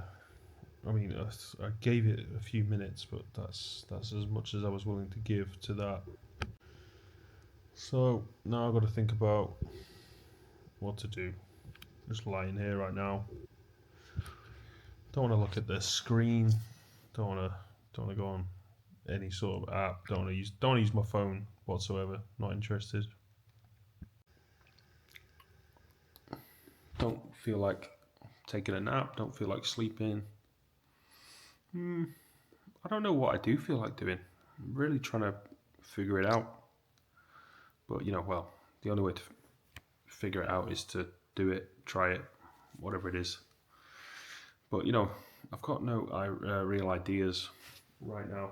I mean, I've got ideas. Of course I've got ideas. What am I talking about? Yeah, I have ideas, but God, I don't know.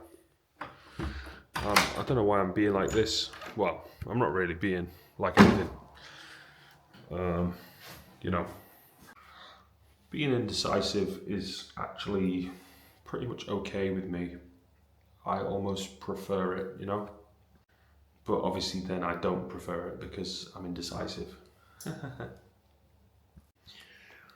So I know right now there must be something good that I can do. Just trying to think what it is. And I don't really know. There's always something good to do. There is. Absolutely, always. Always is. It's just figuring out what that is. Maybe just to become content, not really doing too much at all. That can be sometimes what the good thing to do is. Instead of thinking like, I have to go out, I have to go somewhere, I have to do something like that. Well, that's great. Yeah, of course that's great. But I'm just trying to find what is good, what is great. Not really going into details about what that is. Just, it can be absolutely anything. And basically it will be absolutely anything. That is what it will appear as, what it is that I want to do, that is so good, that is so great. It will appear as anything. Could be anything at all. And I really do think that the best thing that I can just do right now is what I just said before. Just become content with less activity, less ideas, just less anything, less everything. Just become content with just existence as it is here. And if I can do that, then great, problem solved. That is one way to solve a problem. Just remove the need to do anything. But I guess the question then comes up, like, how long can I do that for? And it's not very long, really, before I do want to do something. You know, I pretty consistently want to do something, and something is almost always going to start with some form of exercise. So I could do that again. It's now 7:14 p.m. Irrelevant information. It's not important what time it is. There is such a whole lot of nothing that goes on here where I live now compared to where I used to live, where there was so much of everything all the time.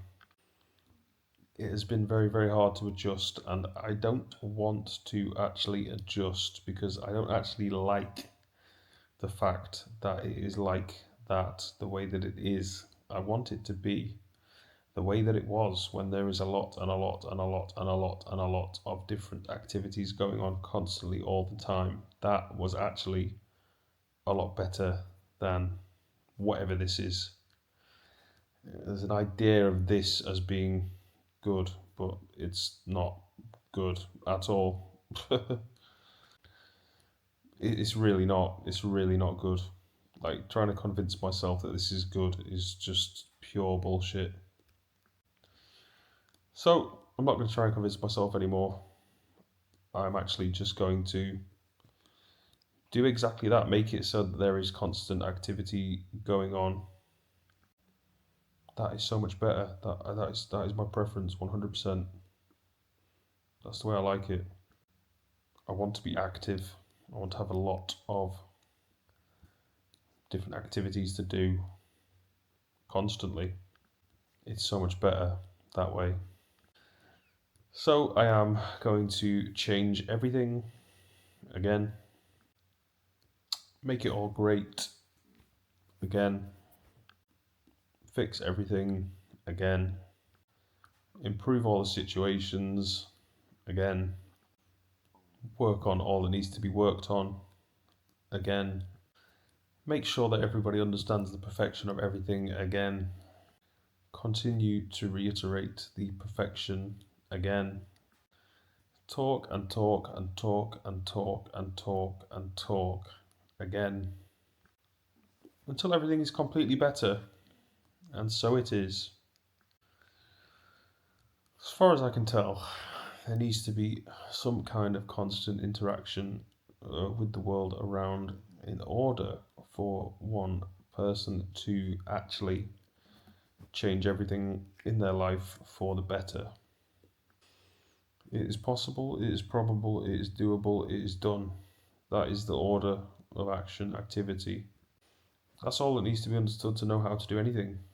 Just go through those 4 things. Life is kind of boring today. But I'm not doing anything about it because I don't really want to do anything about it. Like, kind of okay with it, you know.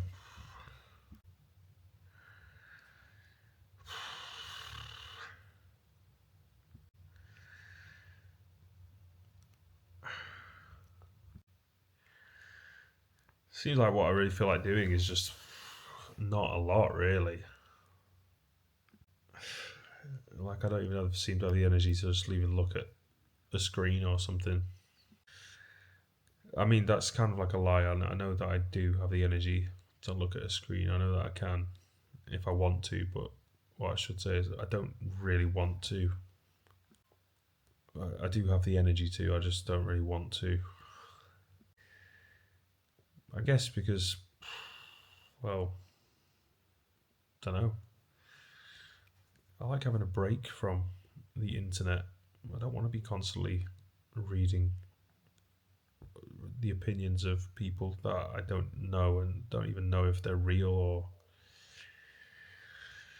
they're just usernames on a screen. It's a bit shit, to be honest. Honestly, I think Reddit in particular is now just like it's just. I just think it's just rubbish, to be honest. I can't lie. There's absolutely no point in reading Reddit whatsoever. I just see that as just a complete waste of time. So yeah, I just don't feel like going on my computer. Don't feel like looking at my phone. So I just keep thinking, well, what am I doing? What I'm doing is just lying here. That is about it. Would I like there to be more drama to spice things up? No, not really. I'm quite alright. It's not very interesting, but it's alright. Like, it's not bad, but it's not good. It's just whatever. Am I supposed to care or something? Maybe I should come up with an idea of what to do. Well, I can't really be bothered to do that. I don't really want to do that. It's not that I don't have the energy. It's not that at all. It's just that I'm just taking a break from activity. Even though I just said before I just want constant activity. Like, I kind of do, yeah. So I guess the question is, well, why am I not doing it? Well, I don't know. I just keep repeating the same excuses. Like, I can't be bothered, you know. I don't really need to explain why, to be honest.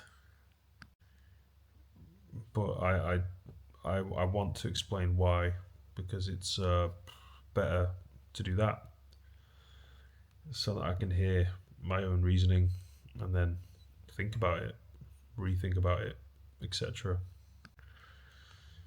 That's how you develop your intellect, is by explaining your reasoning. There's no other way to do it. That is the only way to do it. So yeah, there's no imperative right now for me to do anything. So I'm not doing anything. I do have the choice to do something if I want to do something, but I've chosen that I don't want to do anything, so I'm not doing anything. But it's all my choice. It's not because of anything other than the fact that I've decided that I don't want to do anything. But that's not even true, because I am doing something. What I'm doing is lying here for a bit. And then eventually I guess I'll probably get up and do whatever I want to do when I want to do that. And that is the end of that story. What is the next story now? There will always be a next story. There will always be another, until there isn't. The next story is basically that I think I have to explain everything to the camera, which I don't. I know I don't, but I think I do, because that's the only way to ensure the continuation of the videos, is try to consistently make the effort to speak to the camera. And I don't feel like it sometimes, but you don't see that.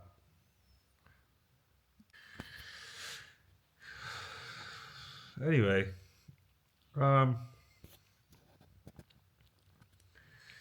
it is great just like going around in circles talking. I love doing that. I find that very entertaining, and I can occupy myself for hours, if not days, just talking. And it's a great thing to do, and I love it, and I enjoy it.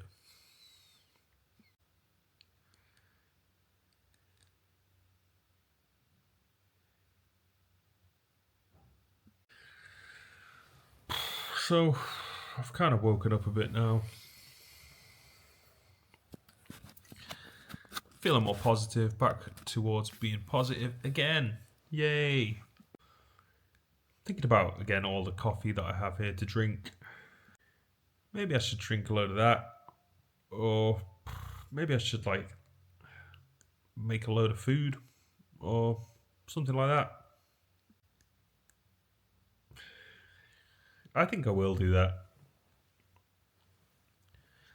Just for the sake of optimism and positivity.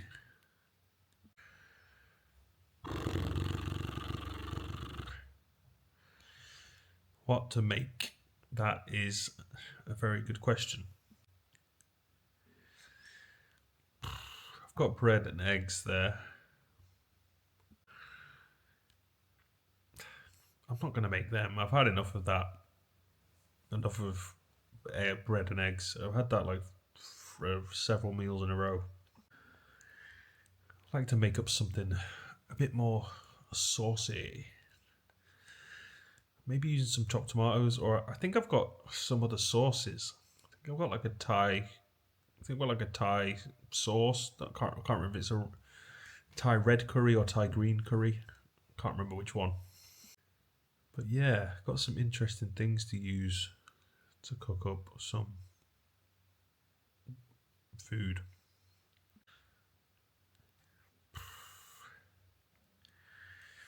I'm just waiting until I can move. I say I can now, obviously. So I move from here to here. What a move. What a great move. Now I'm just thinking, like, am I just going to lie down again? Or am I going to go downstairs and cook? I should go downstairs just to spend time downstairs instead of just spending time upstairs, just for the sake of difference, doing it different just because I can, because I want to. So I'm going to do that, and I'm going to feel great, and it's going to be fine. There's going to be no issue whatsoever. Everything's going to be all right, and I'm not going to think about anything negative. I'm just going to do exactly that, and it's all going to be great, and it's all going to be super, Super positive, good stuff, no issues whatsoever. Any idea of there being some sort of issue is just an idea. That is just a thought. You know what you can do with thoughts? Just completely forget about them as if you don't need them at all. Why can you just completely forget about them as if you don't need them at all? Reason is because you don't need them at all. It's true, you don't need a thought. It serves no purpose for you. It is not necessary. You can just let them go. Let them vanish, disappear forever. You'll be a lot happier without them. You don't even really like them anyway. You don't even really want them anyway. So I don't know if you just have an addiction to them, but yeah, if you realize you're not liking the thoughts you're having, well, just don't have the thoughts. Just be willing to let them go when they want to leave. And they do want to leave. They do want to leave. And if they don't want to leave, then you have the control over them. You can make them leave. They are your thoughts. The thought is your thought. Who are you? The one who has it. Are you the one who has the power to say, I don't want to think that, so I won't? Because that's who I am. Anyway, yeah, I've got a variety of foods here, which I'm going to cook up into something sort of, I'll just say, good. It's not a very good word, that, actually, interestingly enough. It's not a very interesting word. It's quite a basic word, good. But yeah, I'll use that. I'm going to cook up something good. I'll show you what I'm going to use. Just give me a minute. This is the birthday cake box from the other day. Cookie dough birthday cake. Damn. That was a really, really tasty cake. And yeah, really, really liked that. I might start getting cakes more often. I say I might, like actually no, I will, for sure. Unless I won't. There's a joke. As you can see by my face, that was a very funny joke. Anyway, yeah, so back to the question of what am I going to cook right now? And what I'm going to cook right now is, I'm going to use this instant Thai red curry. Medium heat. That is the pot of, I keep saying pot. That is the tin of that. Then I've also got cured chicken breast. 1 can. John West tuna chunks, 1 can. So, and then I should probably add in some vegetables of some kind into that. I've only really got mushy peas. Interesting. Okay, I have got cannellini beans. I could use those, yeah. So I'll use cannellini beans, a tin of cannellini beans and a tin of peeled plum tomatoes. Chuck that in with a Thai red curry. So it's going to be Thai red curry, which is going to be sort of cooked down with chopped tomatoes. I say cooked down, I mean like a sort of, I guess, it's obviously watered down is not really the right word, but basically the Thai red curry is going to be mildened. Another word that's not a word. It's going to be, we're going to tomato it up a little bit. That's what I'll say, yeah. Thai red curry, chuck that in the pan. 1 can, done. Peeled plum tomatoes. Got a tin opener. Tin open new. Openy, openy, openy. Openy, openy, openy, openy, openy. Openy, there we go, bazinga. Right, pour that in. Pour that into the pan. Oh God, oh they're big. Oh, they need to be chopped up a little bit, probably. Where's the knife? There it is, right. Choppity choppity. So yeah, peeled plum tomatoes. They are not chopped tomatoes, so they need to get chopped, which is what I'm doing now. But it's okay, they'll kind of break apart, I imagine, as they cook. Okay, the next thing is 1 can of cured chicken breast. That is going to go in there with that. I'm going to chuck that in. I'm not going to put too much meat in there because I don't like too much meat at the moment. Chop that into some pieces. I'm doing this in kind of a haphazard way. It's not really the greatest method.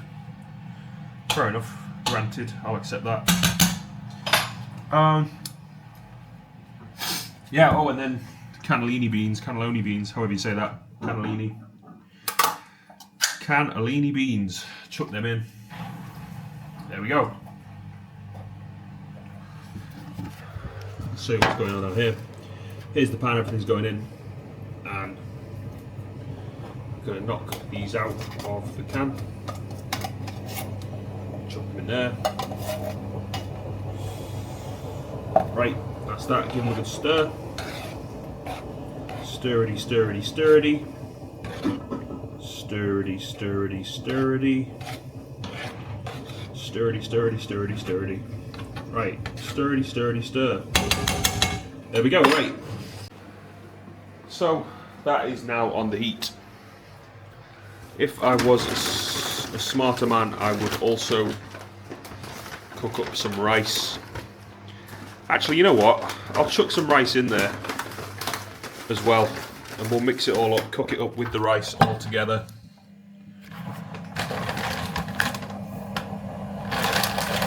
Just keep it quite minimal. 2 handfuls of rice. Stir that up with a spoon. And yeah, it should have plenty of liquid in there, so the rice should cook up well, along with everything else. Alright, so yes, very good, that is that. Just finished off the last video. Not gonna lie, I didn't actually watch the whole thing. Well, I actually remembered it to be quite a good video. I said a lot of quite interesting things. I don't want to spend all my time just looking at myself, and it kind of would just be like that if I watched back all my own videos. Well, no, of course it wouldn't. It wouldn't just be that, would it? Of course it wouldn't. That would be a fraction of, or a percentage of, my time.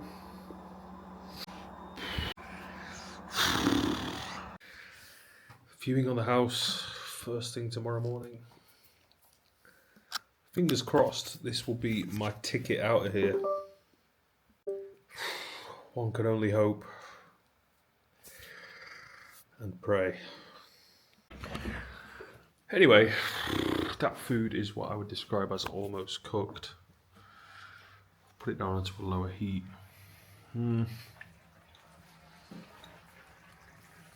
Might just switch it off now. There is still quite a fair amount of liquid in there.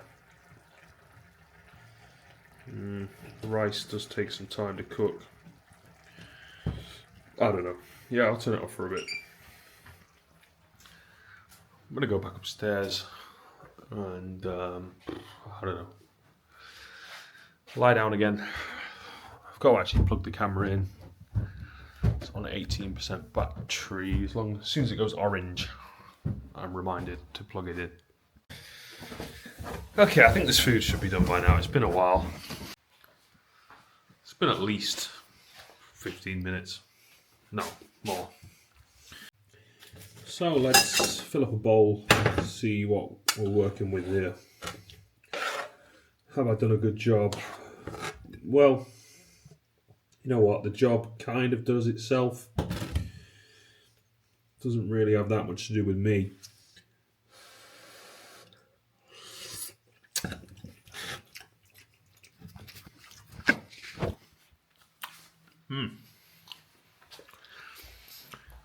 First bite, pretty good, pretty good.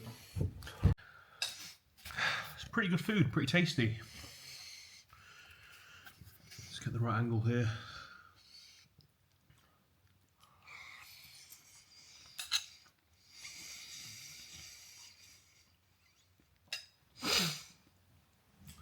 Cannellini beans are nice. Nice balance of the Thai red curry with the tomatoes.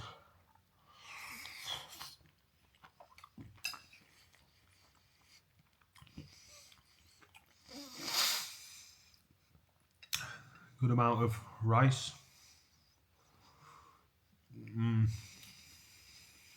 The chicken is soft, tender, tasty.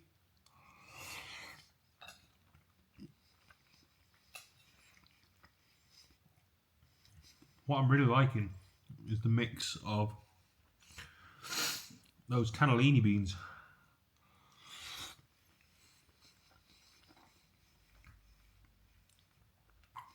with those Thai spices and just the sweetness of the tomatoes as well.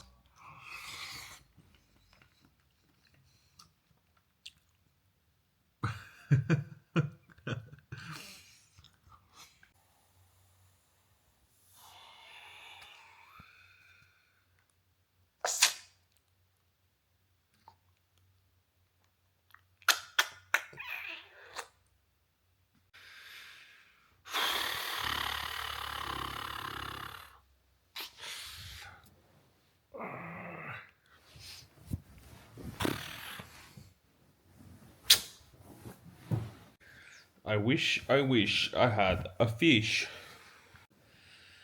So it's now about 9:30 p.m. Yeah, it's 9:20. So it's kind of getting to that point in the day where I'm just looking forward to tomorrow. I could go out again tonight for a late night stroll.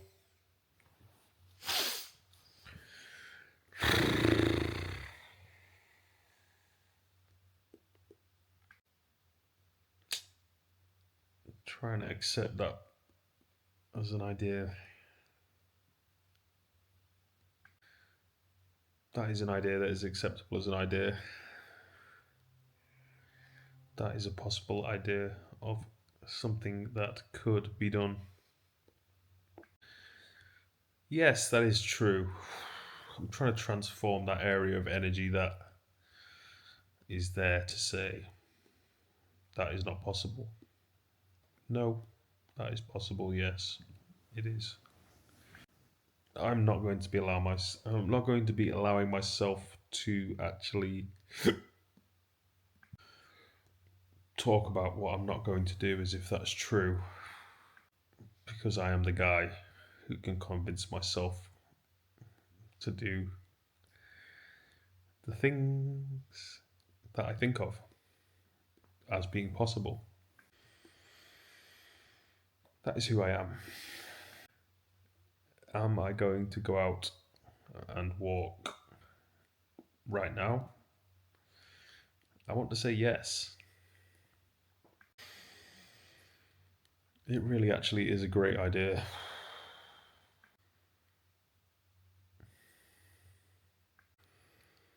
So, yeah, that's what I'm going to do.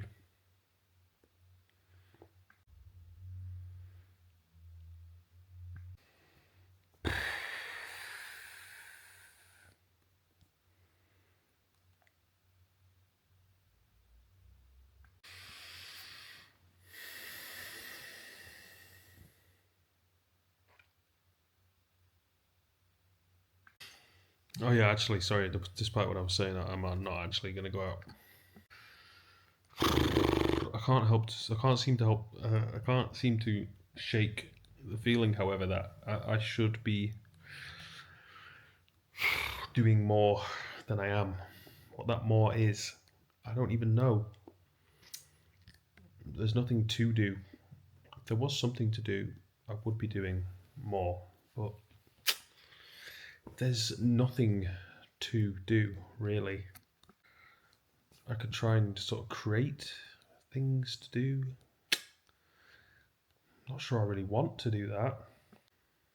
So I'm not really doing a whole lot of anything at all right now, apart from just talking to the camera. which is great. That's not my favourite thing to do. But yeah, I'm just getting stuck again in like, where do I go? What do I do? Things like that. And the answer just keeps being go nowhere, do nothing. As if that's the answer that I want. News alert. It's not.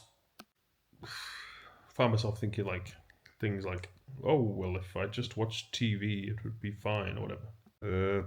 Yeah, I don't watch TV at all. Apart from very, very rarely, I'll watch Good Morning Britain if it's on. If I'm up and awake around 7, 8, 9, I might watch some of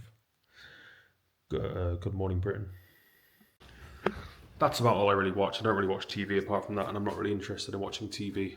Don't even have a TV, not up here. I have a TV that I use as a screen to connect to my computer. That's about it. I don't actually really watch TV on that ever. I mean, maybe I should start watching TV a bit. Yeah, maybe. Why not, I suppose.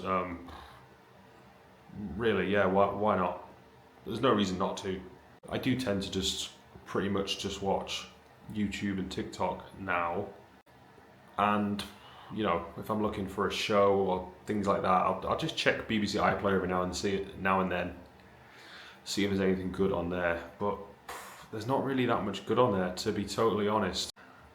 Like, The Apprentice was really good. I did watch all of that, and I was getting into it.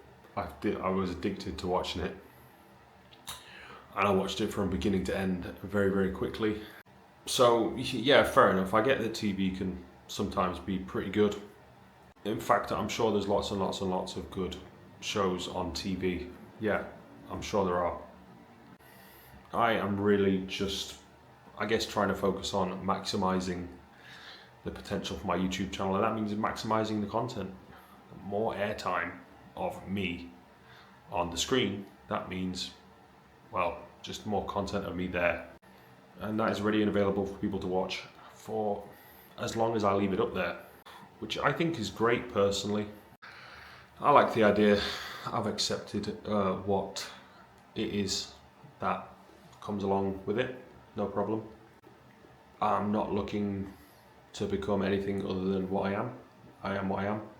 What I am is just a guy who makes YouTube videos. That's about it. Plus some other things, you know, a drummer, a musician, a brother, an uncle, you know, blah blah blah. A friend, an employee, etc., etc. You know, the list goes on. A guy that is currently in the process of selling his house, looking for an adventure. Typical man. No problem. I will be a typical man if being a typical man is defined by doing whatever it is that I want to do anyway, you know? Like, if I do whatever it is that I want to do and I get called any kind of name for doing what it is that I want to do, I'll just say, all right, yeah, whatever. As if you think I care, you know? Name calling. What is the point in all the name calling?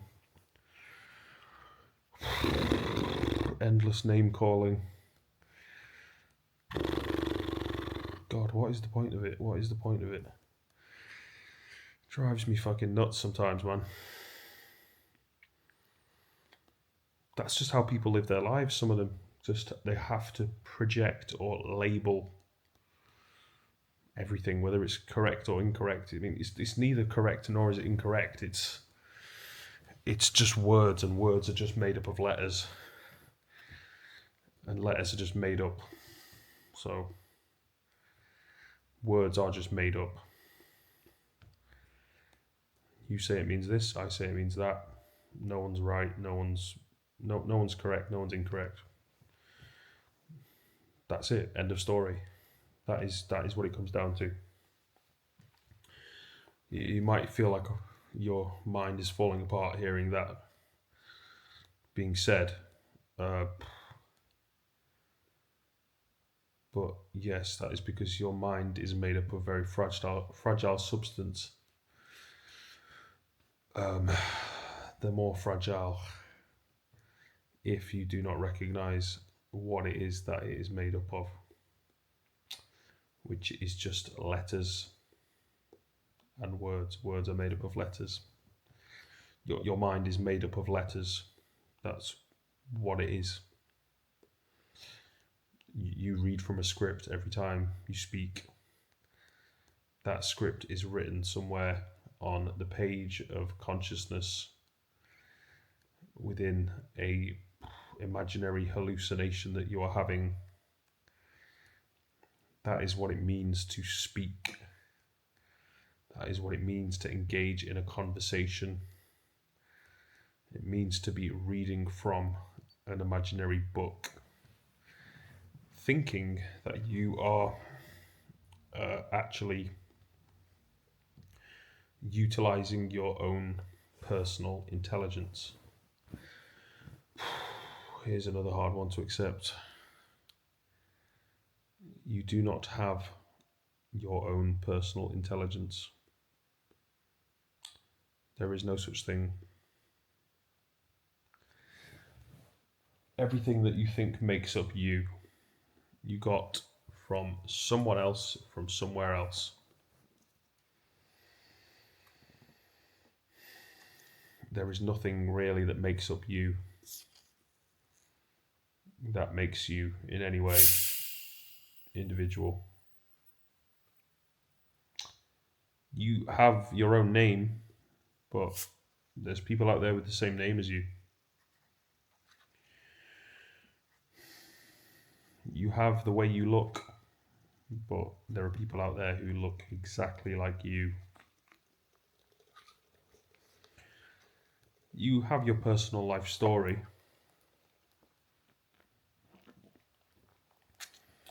And that might be the closest thing you have to something that is unique.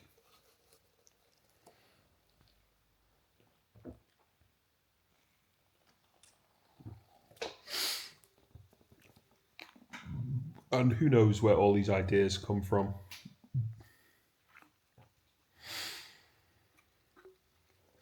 It is just but a concept, the idea that there is no unique individual.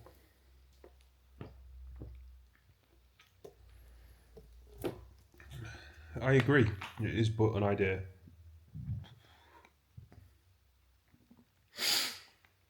But it can be something like one of those complicated contradictions where it is true, but it is also not true at the same time.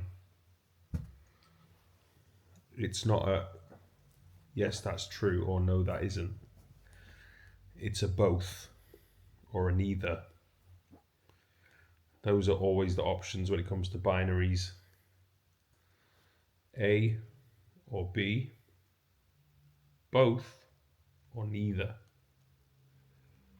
Those are the options.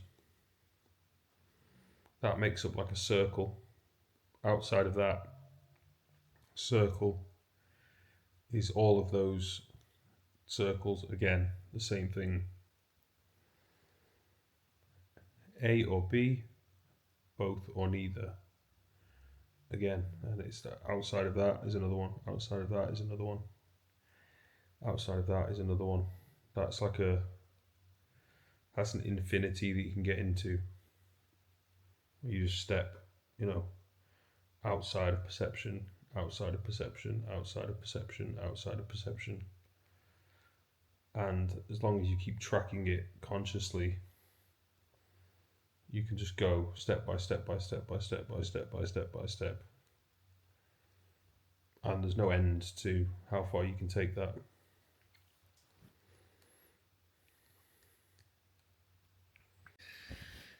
Damn, I'm getting so excited again.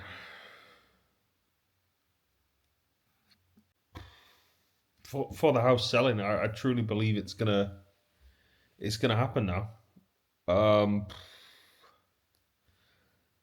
I started to catch the buzz again of going, oh yeah, shit, I forgot that's what I was doing with my life just a second ago. Like, oh yeah. Yes, that's a great idea. That was a great idea. It still is a great idea. Oh my god, it's gonna be great. I can't fucking wait. I will get to wake up every single day super excited. That's a real gift. That is a real gift to be able to do that. It's not like that right now. I've tried to make it like that. I've tried to willpower myself into feeling like that, thinking like that, being like that. It's not working. I do just want to go somewhere else.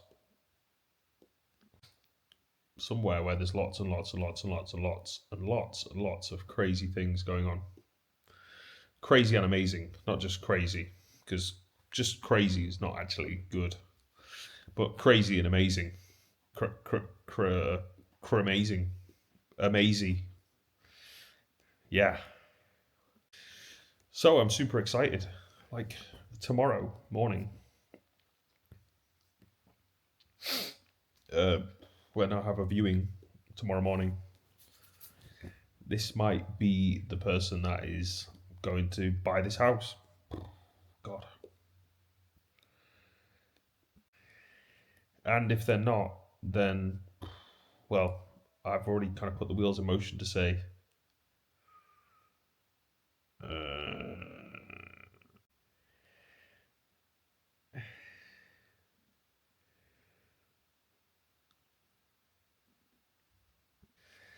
I've already put the wheels in motion to say to another agent that I want to put the house up for auction, which would hopefully be a quicker sale. But now that I have this viewing, I'm going to have to wait and see what comes of that, if anything comes of that.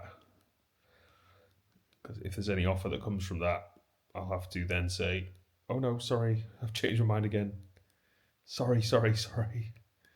Oh my god, that's going to be so awkward. Oh shit, I don't want to do that. Fuck. Oh well, I'll just have to deal with that. Damn. I guess that is part of the business, and it's a tricky thing, but it's going to be just what happens, I guess, a lot of the time. With estate agents, I mean, that's what I'm talking about. Yeah, so I'm getting really, really excited thinking about that again. Yeah, I most definitely want to go ahead and do that. That is the most exciting option. It's going to be completely nuts. Like, I'm going to have literally no idea what to do, but there will be literally only one way to figure out what am I going to do, and that is going to be trial and error, and hopefully trial and success. Like, just go ahead and do it. Just go and do it and find out what happens. That is super exciting. And the one great thing that will come out of it is to be able to say, I am never going back here ever again. And I never will, literally. As soon as this house is gone and it's like, okay, that house is not yours anymore. Thank you. And they take the keys out of my hands.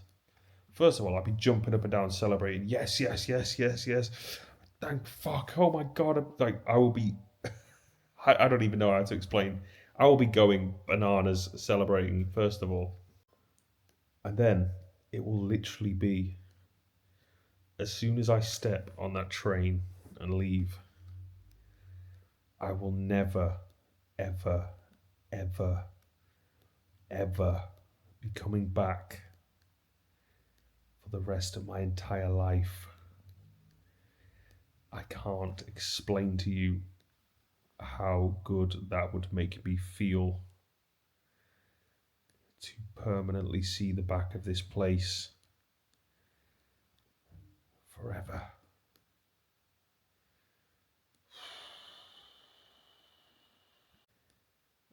Talk about bliss, like that would be a supreme bliss. It really would. That is the most honest and true feelings that I have. And sorry to everybody who would, you know, have thoughts about that or whatever, but oh my god. It's just for me personally, I have to be in the craziest, busiest place just to feel um just to feel normal, right? What goes on in these quiet places is to me just like equal to depression, like constant, unrelenting depression. That's how it all feels to me. So, Angel is calling, King's Cross is calling, Camden Town is calling. Uh, I mean, it just goes on and on. Kensington and Chelsea are calling. And then all the other gems of the south that I get to go to if I want to. Brighton, Cambridge, and Oxford. I will just not have to go back here. That is what I care about the most. That is the most exciting idea that I think I've ever had in my entire life. You can see just how excited I am. Just the thought of it. To never, ever, ever, ever come back to this place. Oh my god. That would be incredible.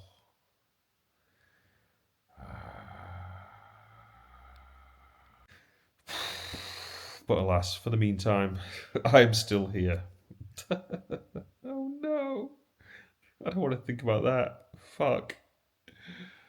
Oh well, I can handle it. Um, I'm actually sort of.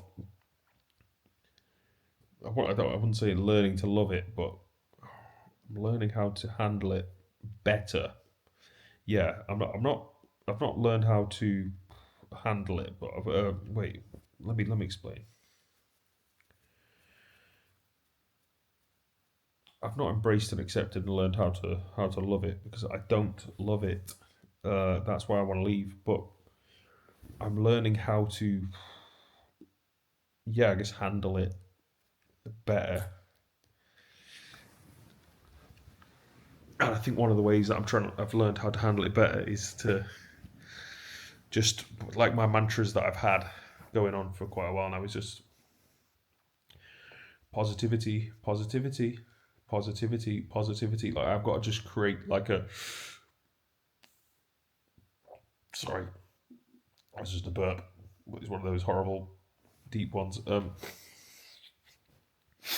Yeah, I just have to create like a relentless positivity, like and not back down at all. Positivity, positivity, positivity, invincibility, invulnerability, happiness, satisfaction, peace, kindness. Just keep repeating all of that. And God, it's really taking a lot of work doing that. It is like positive. It is rewarding work because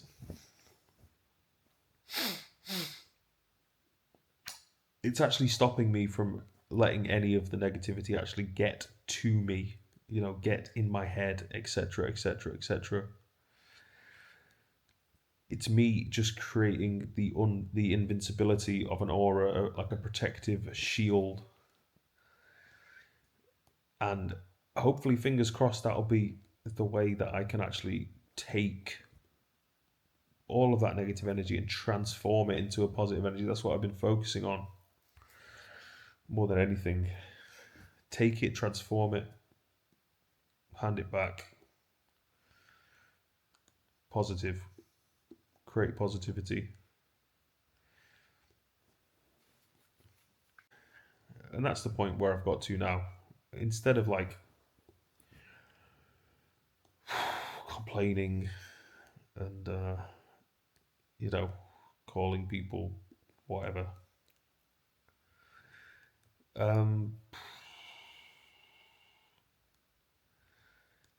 Now I just think, okay, well, there's something I can do about it. If I don't like what it is that I'm seeing, I can do something about it.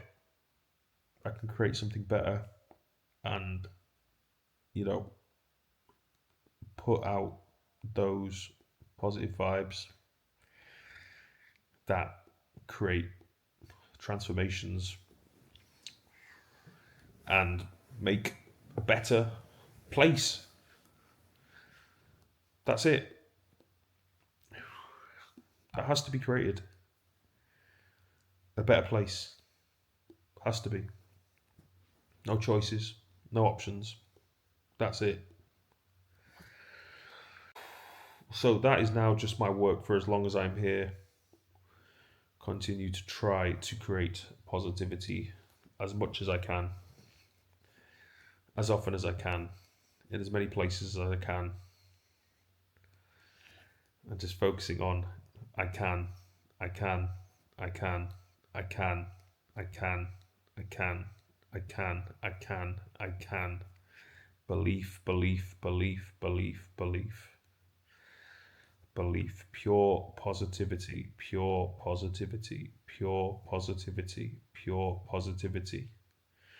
Mantra, mantra, mantra, mantra, mantra.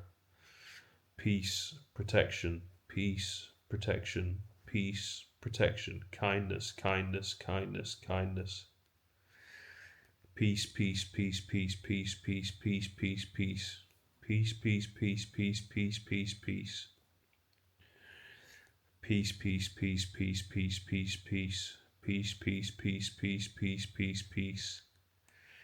Kindness. That's what I'm doing. I'm going mantra again.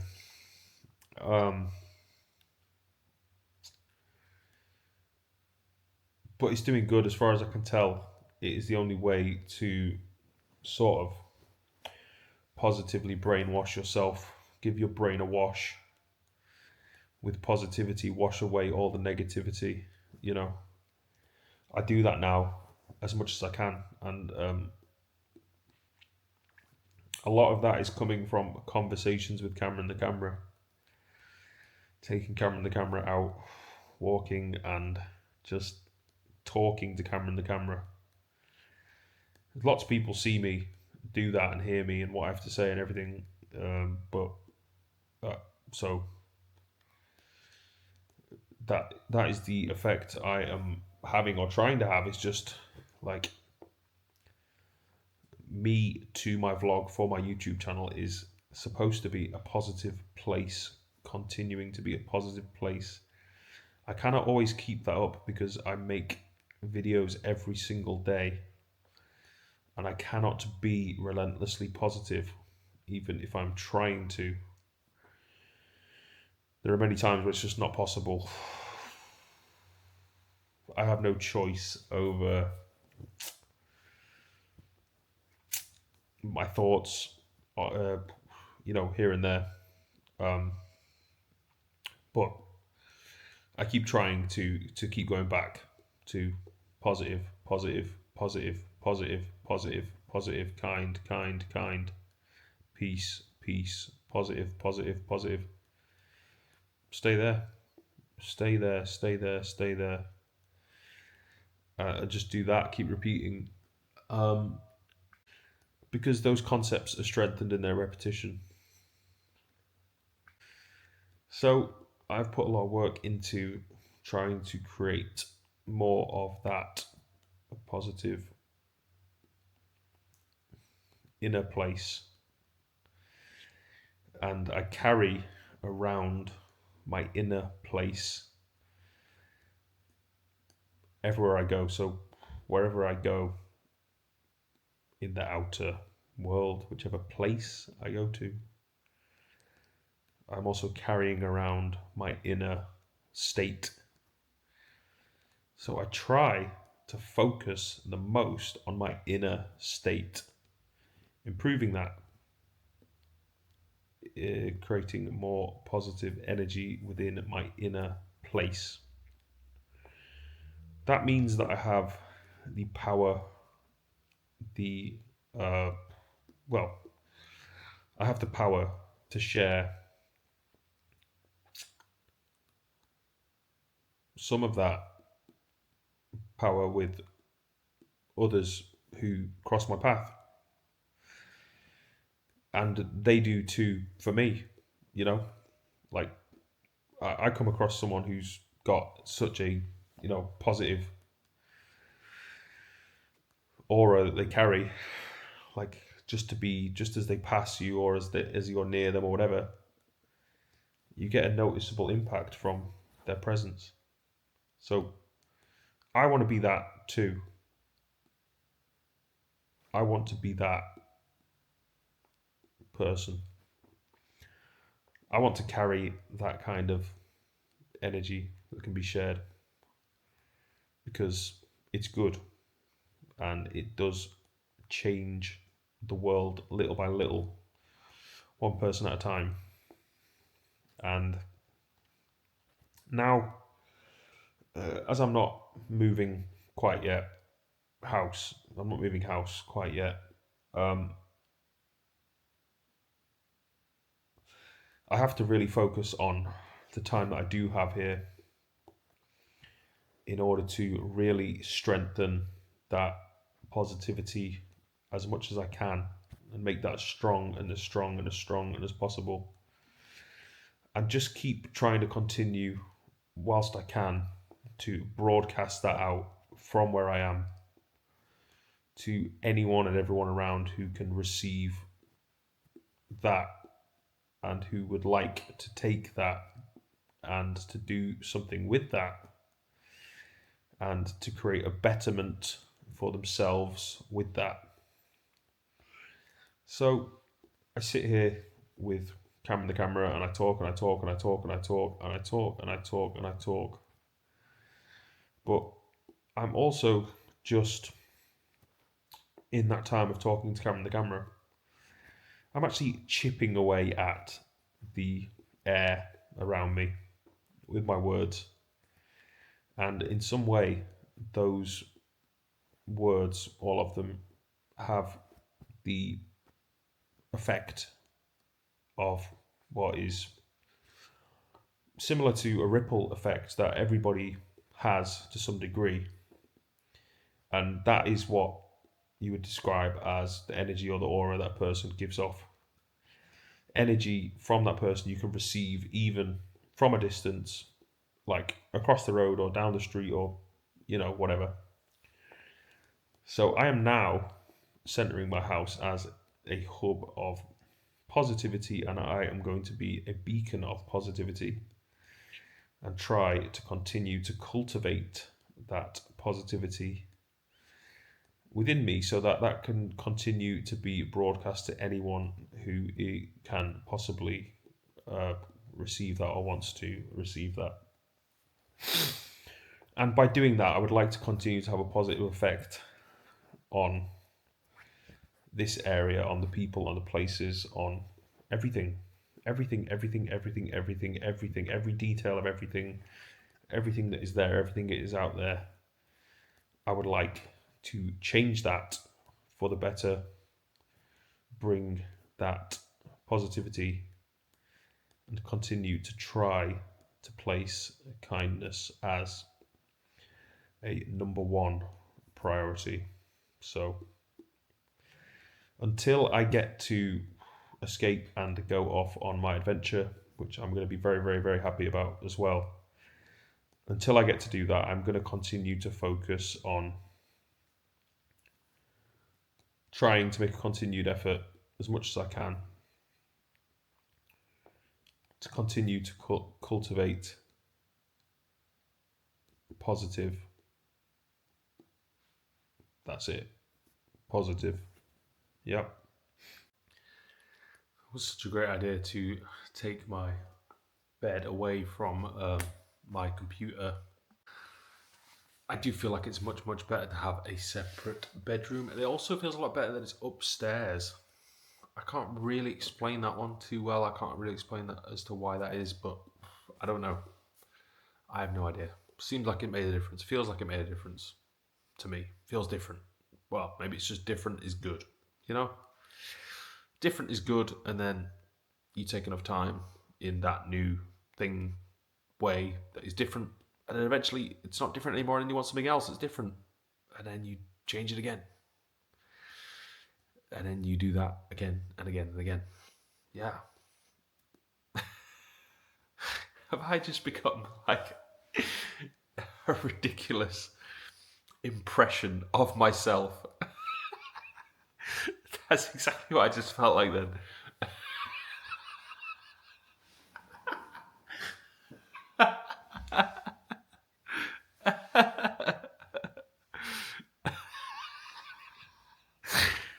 Oh shit, is this what happens when you're on YouTube? It's like you forget people are watching this shit. Like, yeah, they're just gonna be taking the piss out of me.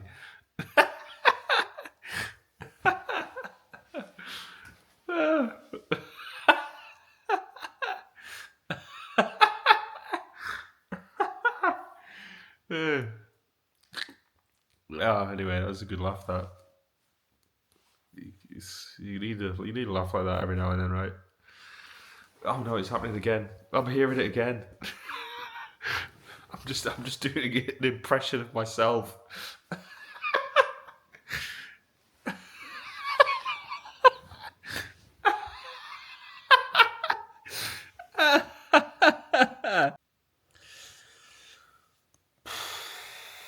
I'm trying to sleep, but it's not working, so just gonna stop trying. I'll get as much sleep as I get. I'll be sure to get up for the viewing, whether I'm tired or not. I'll just get up. I'll get up. I'll neck some caffeine, and I'll just be ready.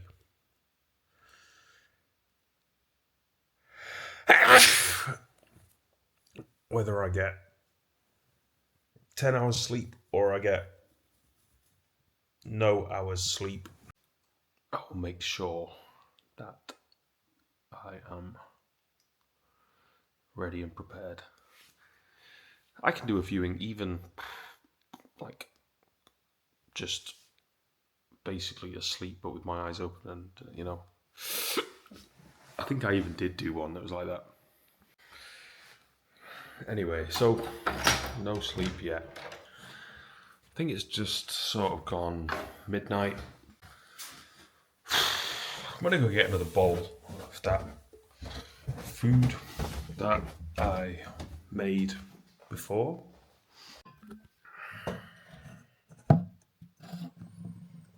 Still got some bread, still got some eggs.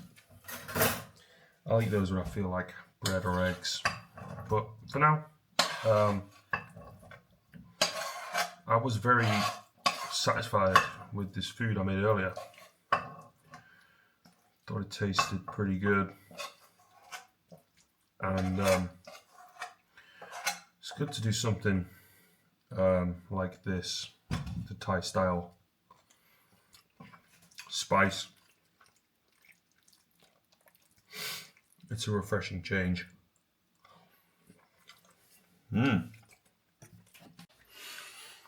So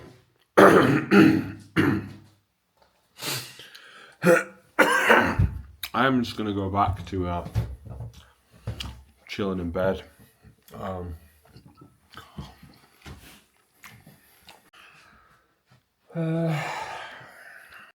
Just sort of comfortably, happily chilling. Shut my eyes for a bit. Was trying to sleep, and ended up having a pretty good think.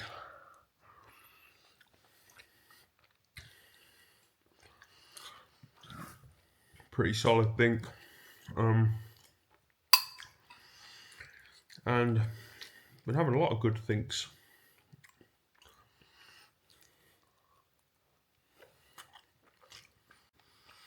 So, yeah, I feel like right now everything's going good. Everything's going great. Looking forward to tomorrow. Trying not to like just impatiently try to fall asleep. Just kind of thinking along the lines of, oh well, if I get any sleep, I get some. If I get some sleep, I get some sleep. I'm only thinking like that because I'm excited for tomorrow. But you know, I don't think it's going to be too difficult to get up. I'm good at getting up nowadays. If I have something worthwhile getting up for, then I pretty much always do.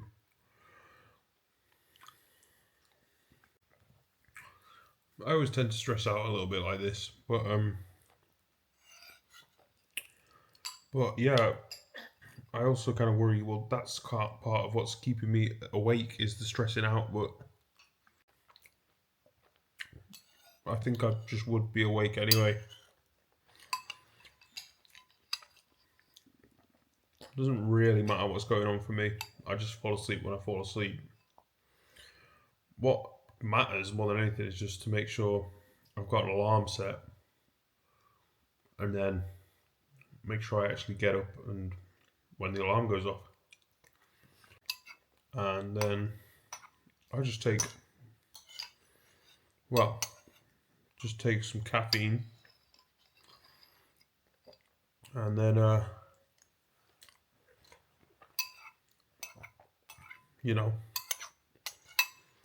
try and stay up. What I've actually done before is even like, say tomorrow, this person is just going to come knock on my front door at around 11 a.m. So I've got an alarm set for 10. But even when the alarm goes off at 10, I can just sort of reset it for like 10:50 and then just go back to sleep if I really want to. Because then I'll basically get up just exactly at the right time. Saying that though, I think the last people who came to view the place were early. Can't remember exactly how early, but yeah, I think both of the people that have been to see it were early.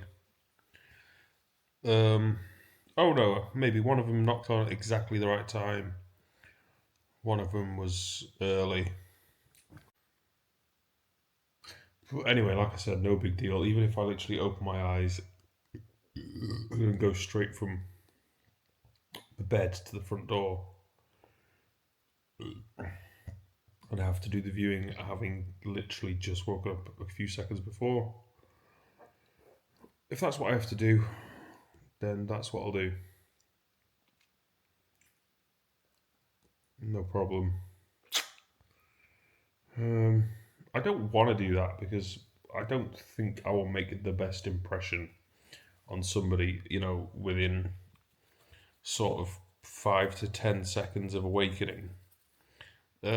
Because, I am aware that it takes a little bit of time for, like, the functioning of the mind to actually start working properly in the waking world after just leaving a dream. Anyway, it's whatever. I've already said enough about it. I'm not going to cry about it, am I? I'm a big boy. I'm a big boy. Why am I saying that? I shouldn't say that. I'm it's whatever. I can deal with anything is my new motto. So, no stress. It'll be great. It'll be perfect. It'll be great. Yeah. No issues. It'll be great. So anyway, I think, going to be returning to trying to sleep so that I'm well rested for tomorrow. The big day. My big day. It's 1:55 a.m. Still haven't got any sleep. Been laying here with my eyes shut, but no sleep. I've just been thinking constantly the whole time. It's been good thinking. But it's not sleep, is it? Okay, I'm up. It's 9:30. So far, so good. I'm gonna go take 4 caffeine pills. That's 200 milligrams. In the hope that keeps me up.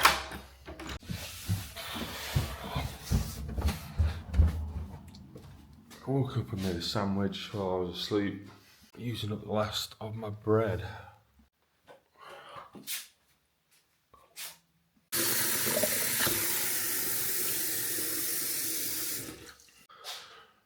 Fall down the hatch, that is that.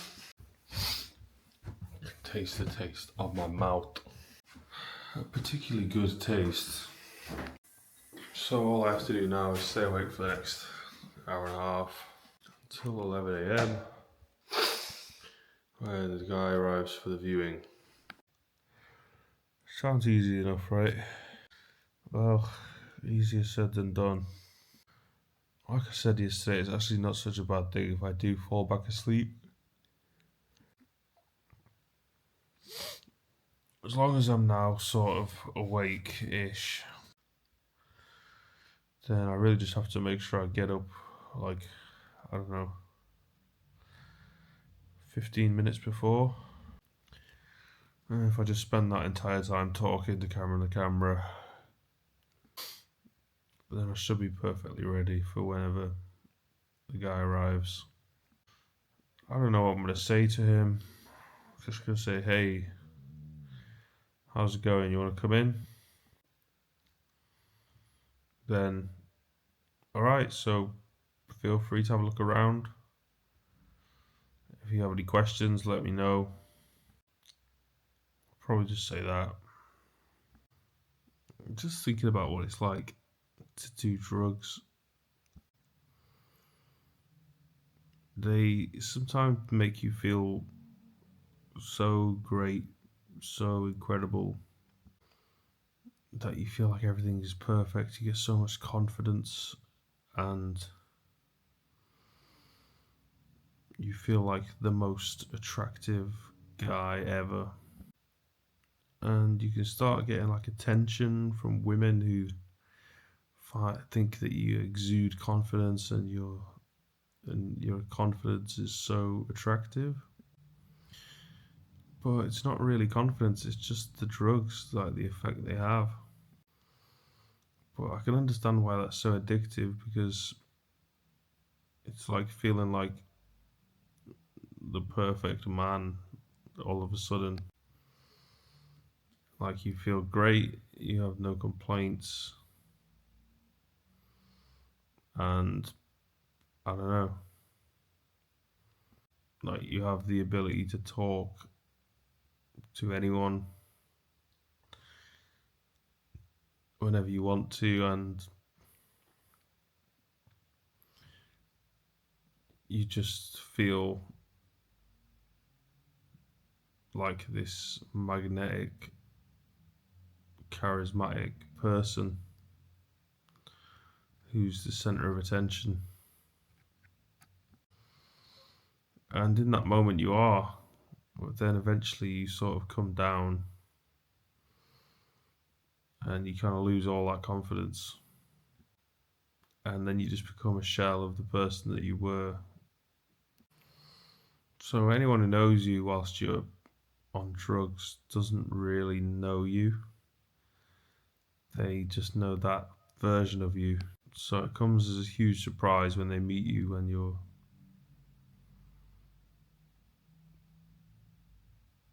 not on drugs, because now you're just fragile, weak, and things like that. That can be the way it is. Maybe that's the way I experienced it like a long time ago. But I used to like the fact that it would make me feel like Superman, because it was such a huge confidence boost to feel like that. So I ended up wanting to feel that way all the time. I do think there's much better ways to get to a place of confidence, though. Like a natural way that is not so extreme. Got about 50 minutes until the viewing. So, unless I feel like getting up in that time, I believe that I'm just going to be laying here, sort of picturing a McDonald's coffee right now. Kind of fantasizing about that a little bit. I probably would have just about enough time to actually go out and get one and then come back. But I actually don't even have enough money to do that. So I'm not going to be doing that. I have the usual morning complaints. I'm tired. I mean, that's the basic one, right? Yeah, no shit, Sherlock. You just woke up. Of course, tired. I'm not going to be doing much in the way of getting ready for the viewing. Apologies for the pauses. I've got some yawns coming out. So, yeah, as far as I know, I just am ready right now. I've not brushed my teeth, I've not had a wash, I've not put on any fresh clothes or anything. Just that I'm wearing what I just slept in. All I would have to do is just put on some socks, and then that's it. That's me being ready for this viewing. Am I trying to make a good impression? Yeah, I guess so. But am I going to do anything to make that happen? Well, I don't know. Got some aftershave downstairs. Maybe I'll spray some of that on myself. I do actually think that if you smell good... fucking hell, man. How did my voice crack like that? I do actually think that if you smell good, you make a better impression on a person. Because a nice smell is kind of pleasant, and when you take it, it also encourages you when you're with that person to like breathe deeply, like, because you like that smell. So if someone is with you and you smell good,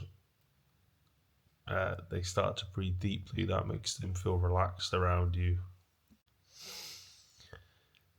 and so they have a positive memory of you based on just your smell, really. So I think nice perfume or nice aftershave can do that, have that effect. I've noticed that. Anyway, what am I going to say now? I'm tired again. Wow, how obvious, how cliche. Yes, it is the morning. I am tired. What a surprise, hey. So shocking to hear that.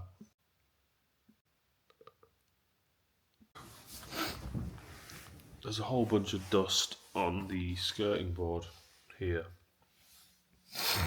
just next to where I'm sleeping. I am kind of wondering if I'm breathing any of that in and if it's having any kind of effect on me, making me feel any kind of way. I don't feel so bad now that I've recovered from the sickness I had, whatever, a week ago. Now I feel alright again. Feel pretty good again. And yeah, I guess it got me thinking, being not so well, so that made me think, well, what caused that? But I just think it was just a seasonal thing, virus type thing. It didn't last too long. It started really when I was in Widnes, and there was just about a week or so of feeling awful to varying degrees, which meant I just did a lot of complaining, saying, I don't feel well. That was my mantra during that time. I always have a mantra, whether it's a good one or a bad one. At that point, it was a bad one. But, you feel bad. What do you talk about? How good you feel? I mean, I did talk about how good I felt as well, actually. I think in an attempt to try and make myself feel better, I did some of that. I do have a thread of optimism that just kind of remains there, whether I'm healthy or whether I'm not. I think I'm just, well, what can I say about me? I think what I would say about me is whether I'm good or bad, whether that changes, whether the fluctuations between being good and being bad are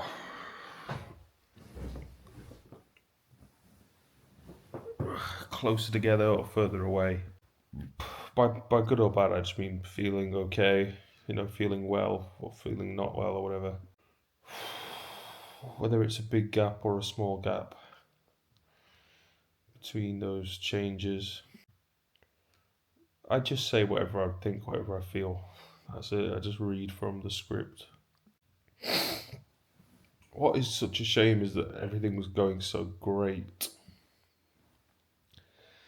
and that momentum could have been carried on if the truth of it could have been accepted.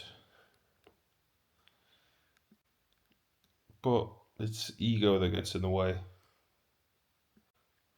Wanting to keep your ideas as they are. That is ego, basically. Resistance to changing ideas. That will keep you sick until you surrender. Surrender to change. And it's just really simple to do that. It's so easy. Just let your ideas be changed. They're not precious objects. They're not even objects. They already change all the time anyway. You just need to allow the multidimensionality of life to reach all your ideas, your words, your thoughts. Then you'll actually be happy, then you'll actually feel good. Holding on to your ideas is what makes you feel the way you do. That's not good. Allow them to be changed and you will feel better.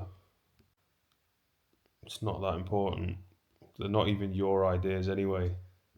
You've convinced yourself that your ideas are yours. You just pick them up from somebody else. Somebody else gave them to you. And now you're acting like they're your ideas. You can just give them away just as easily as you pick them up. If you have no issue with picking up ideas, if you have no issue with taking on ideas, but you have an issue with giving them away, then you need to look at that. Why do you cling so desperately to ideas? They're not going to save you from anything. They're not going to do anything. You don't need them. You don't even want them. If you realize that, then you just loosen your grip a little bit, then you can actually feel okay again. Loosen your grip on your ideas. Realize all this tension you have in your body based on the fact that you desperately want to cling onto your ideas the way that you think they are. It's like being a kid who has your toys and you just want to protect those toys but not allow anyone to play with your toys. You don't even allow yourself to play with them. So you don't get to have fun. You don't get to enjoy the process of playing with your toys. You don't get to be happy, and you stop other people from being happy. You stop other people from being able to be playful. What's the point in that? Like, now no one's happy and it's all your fault. That's what your ideas are like. Just give up your ideas. Be willing to give up your ideas. Let your ideas change. And here's the thing that you might not like, but you definitely need to hear, is no one owns an idea. Ideas belong to no one. And words too belong to no one. Words are for everyone. I've just been out for a walk and it seemed like today is a bit of a bad car day. First, I saw one car that had something hanging off the bottom that was just dragging along, making a lot of noise. Then 2 minutes later, another car goes past, drives past with one completely flat tyre. And you could just hear the noise of it. Oh dear. Unlucky.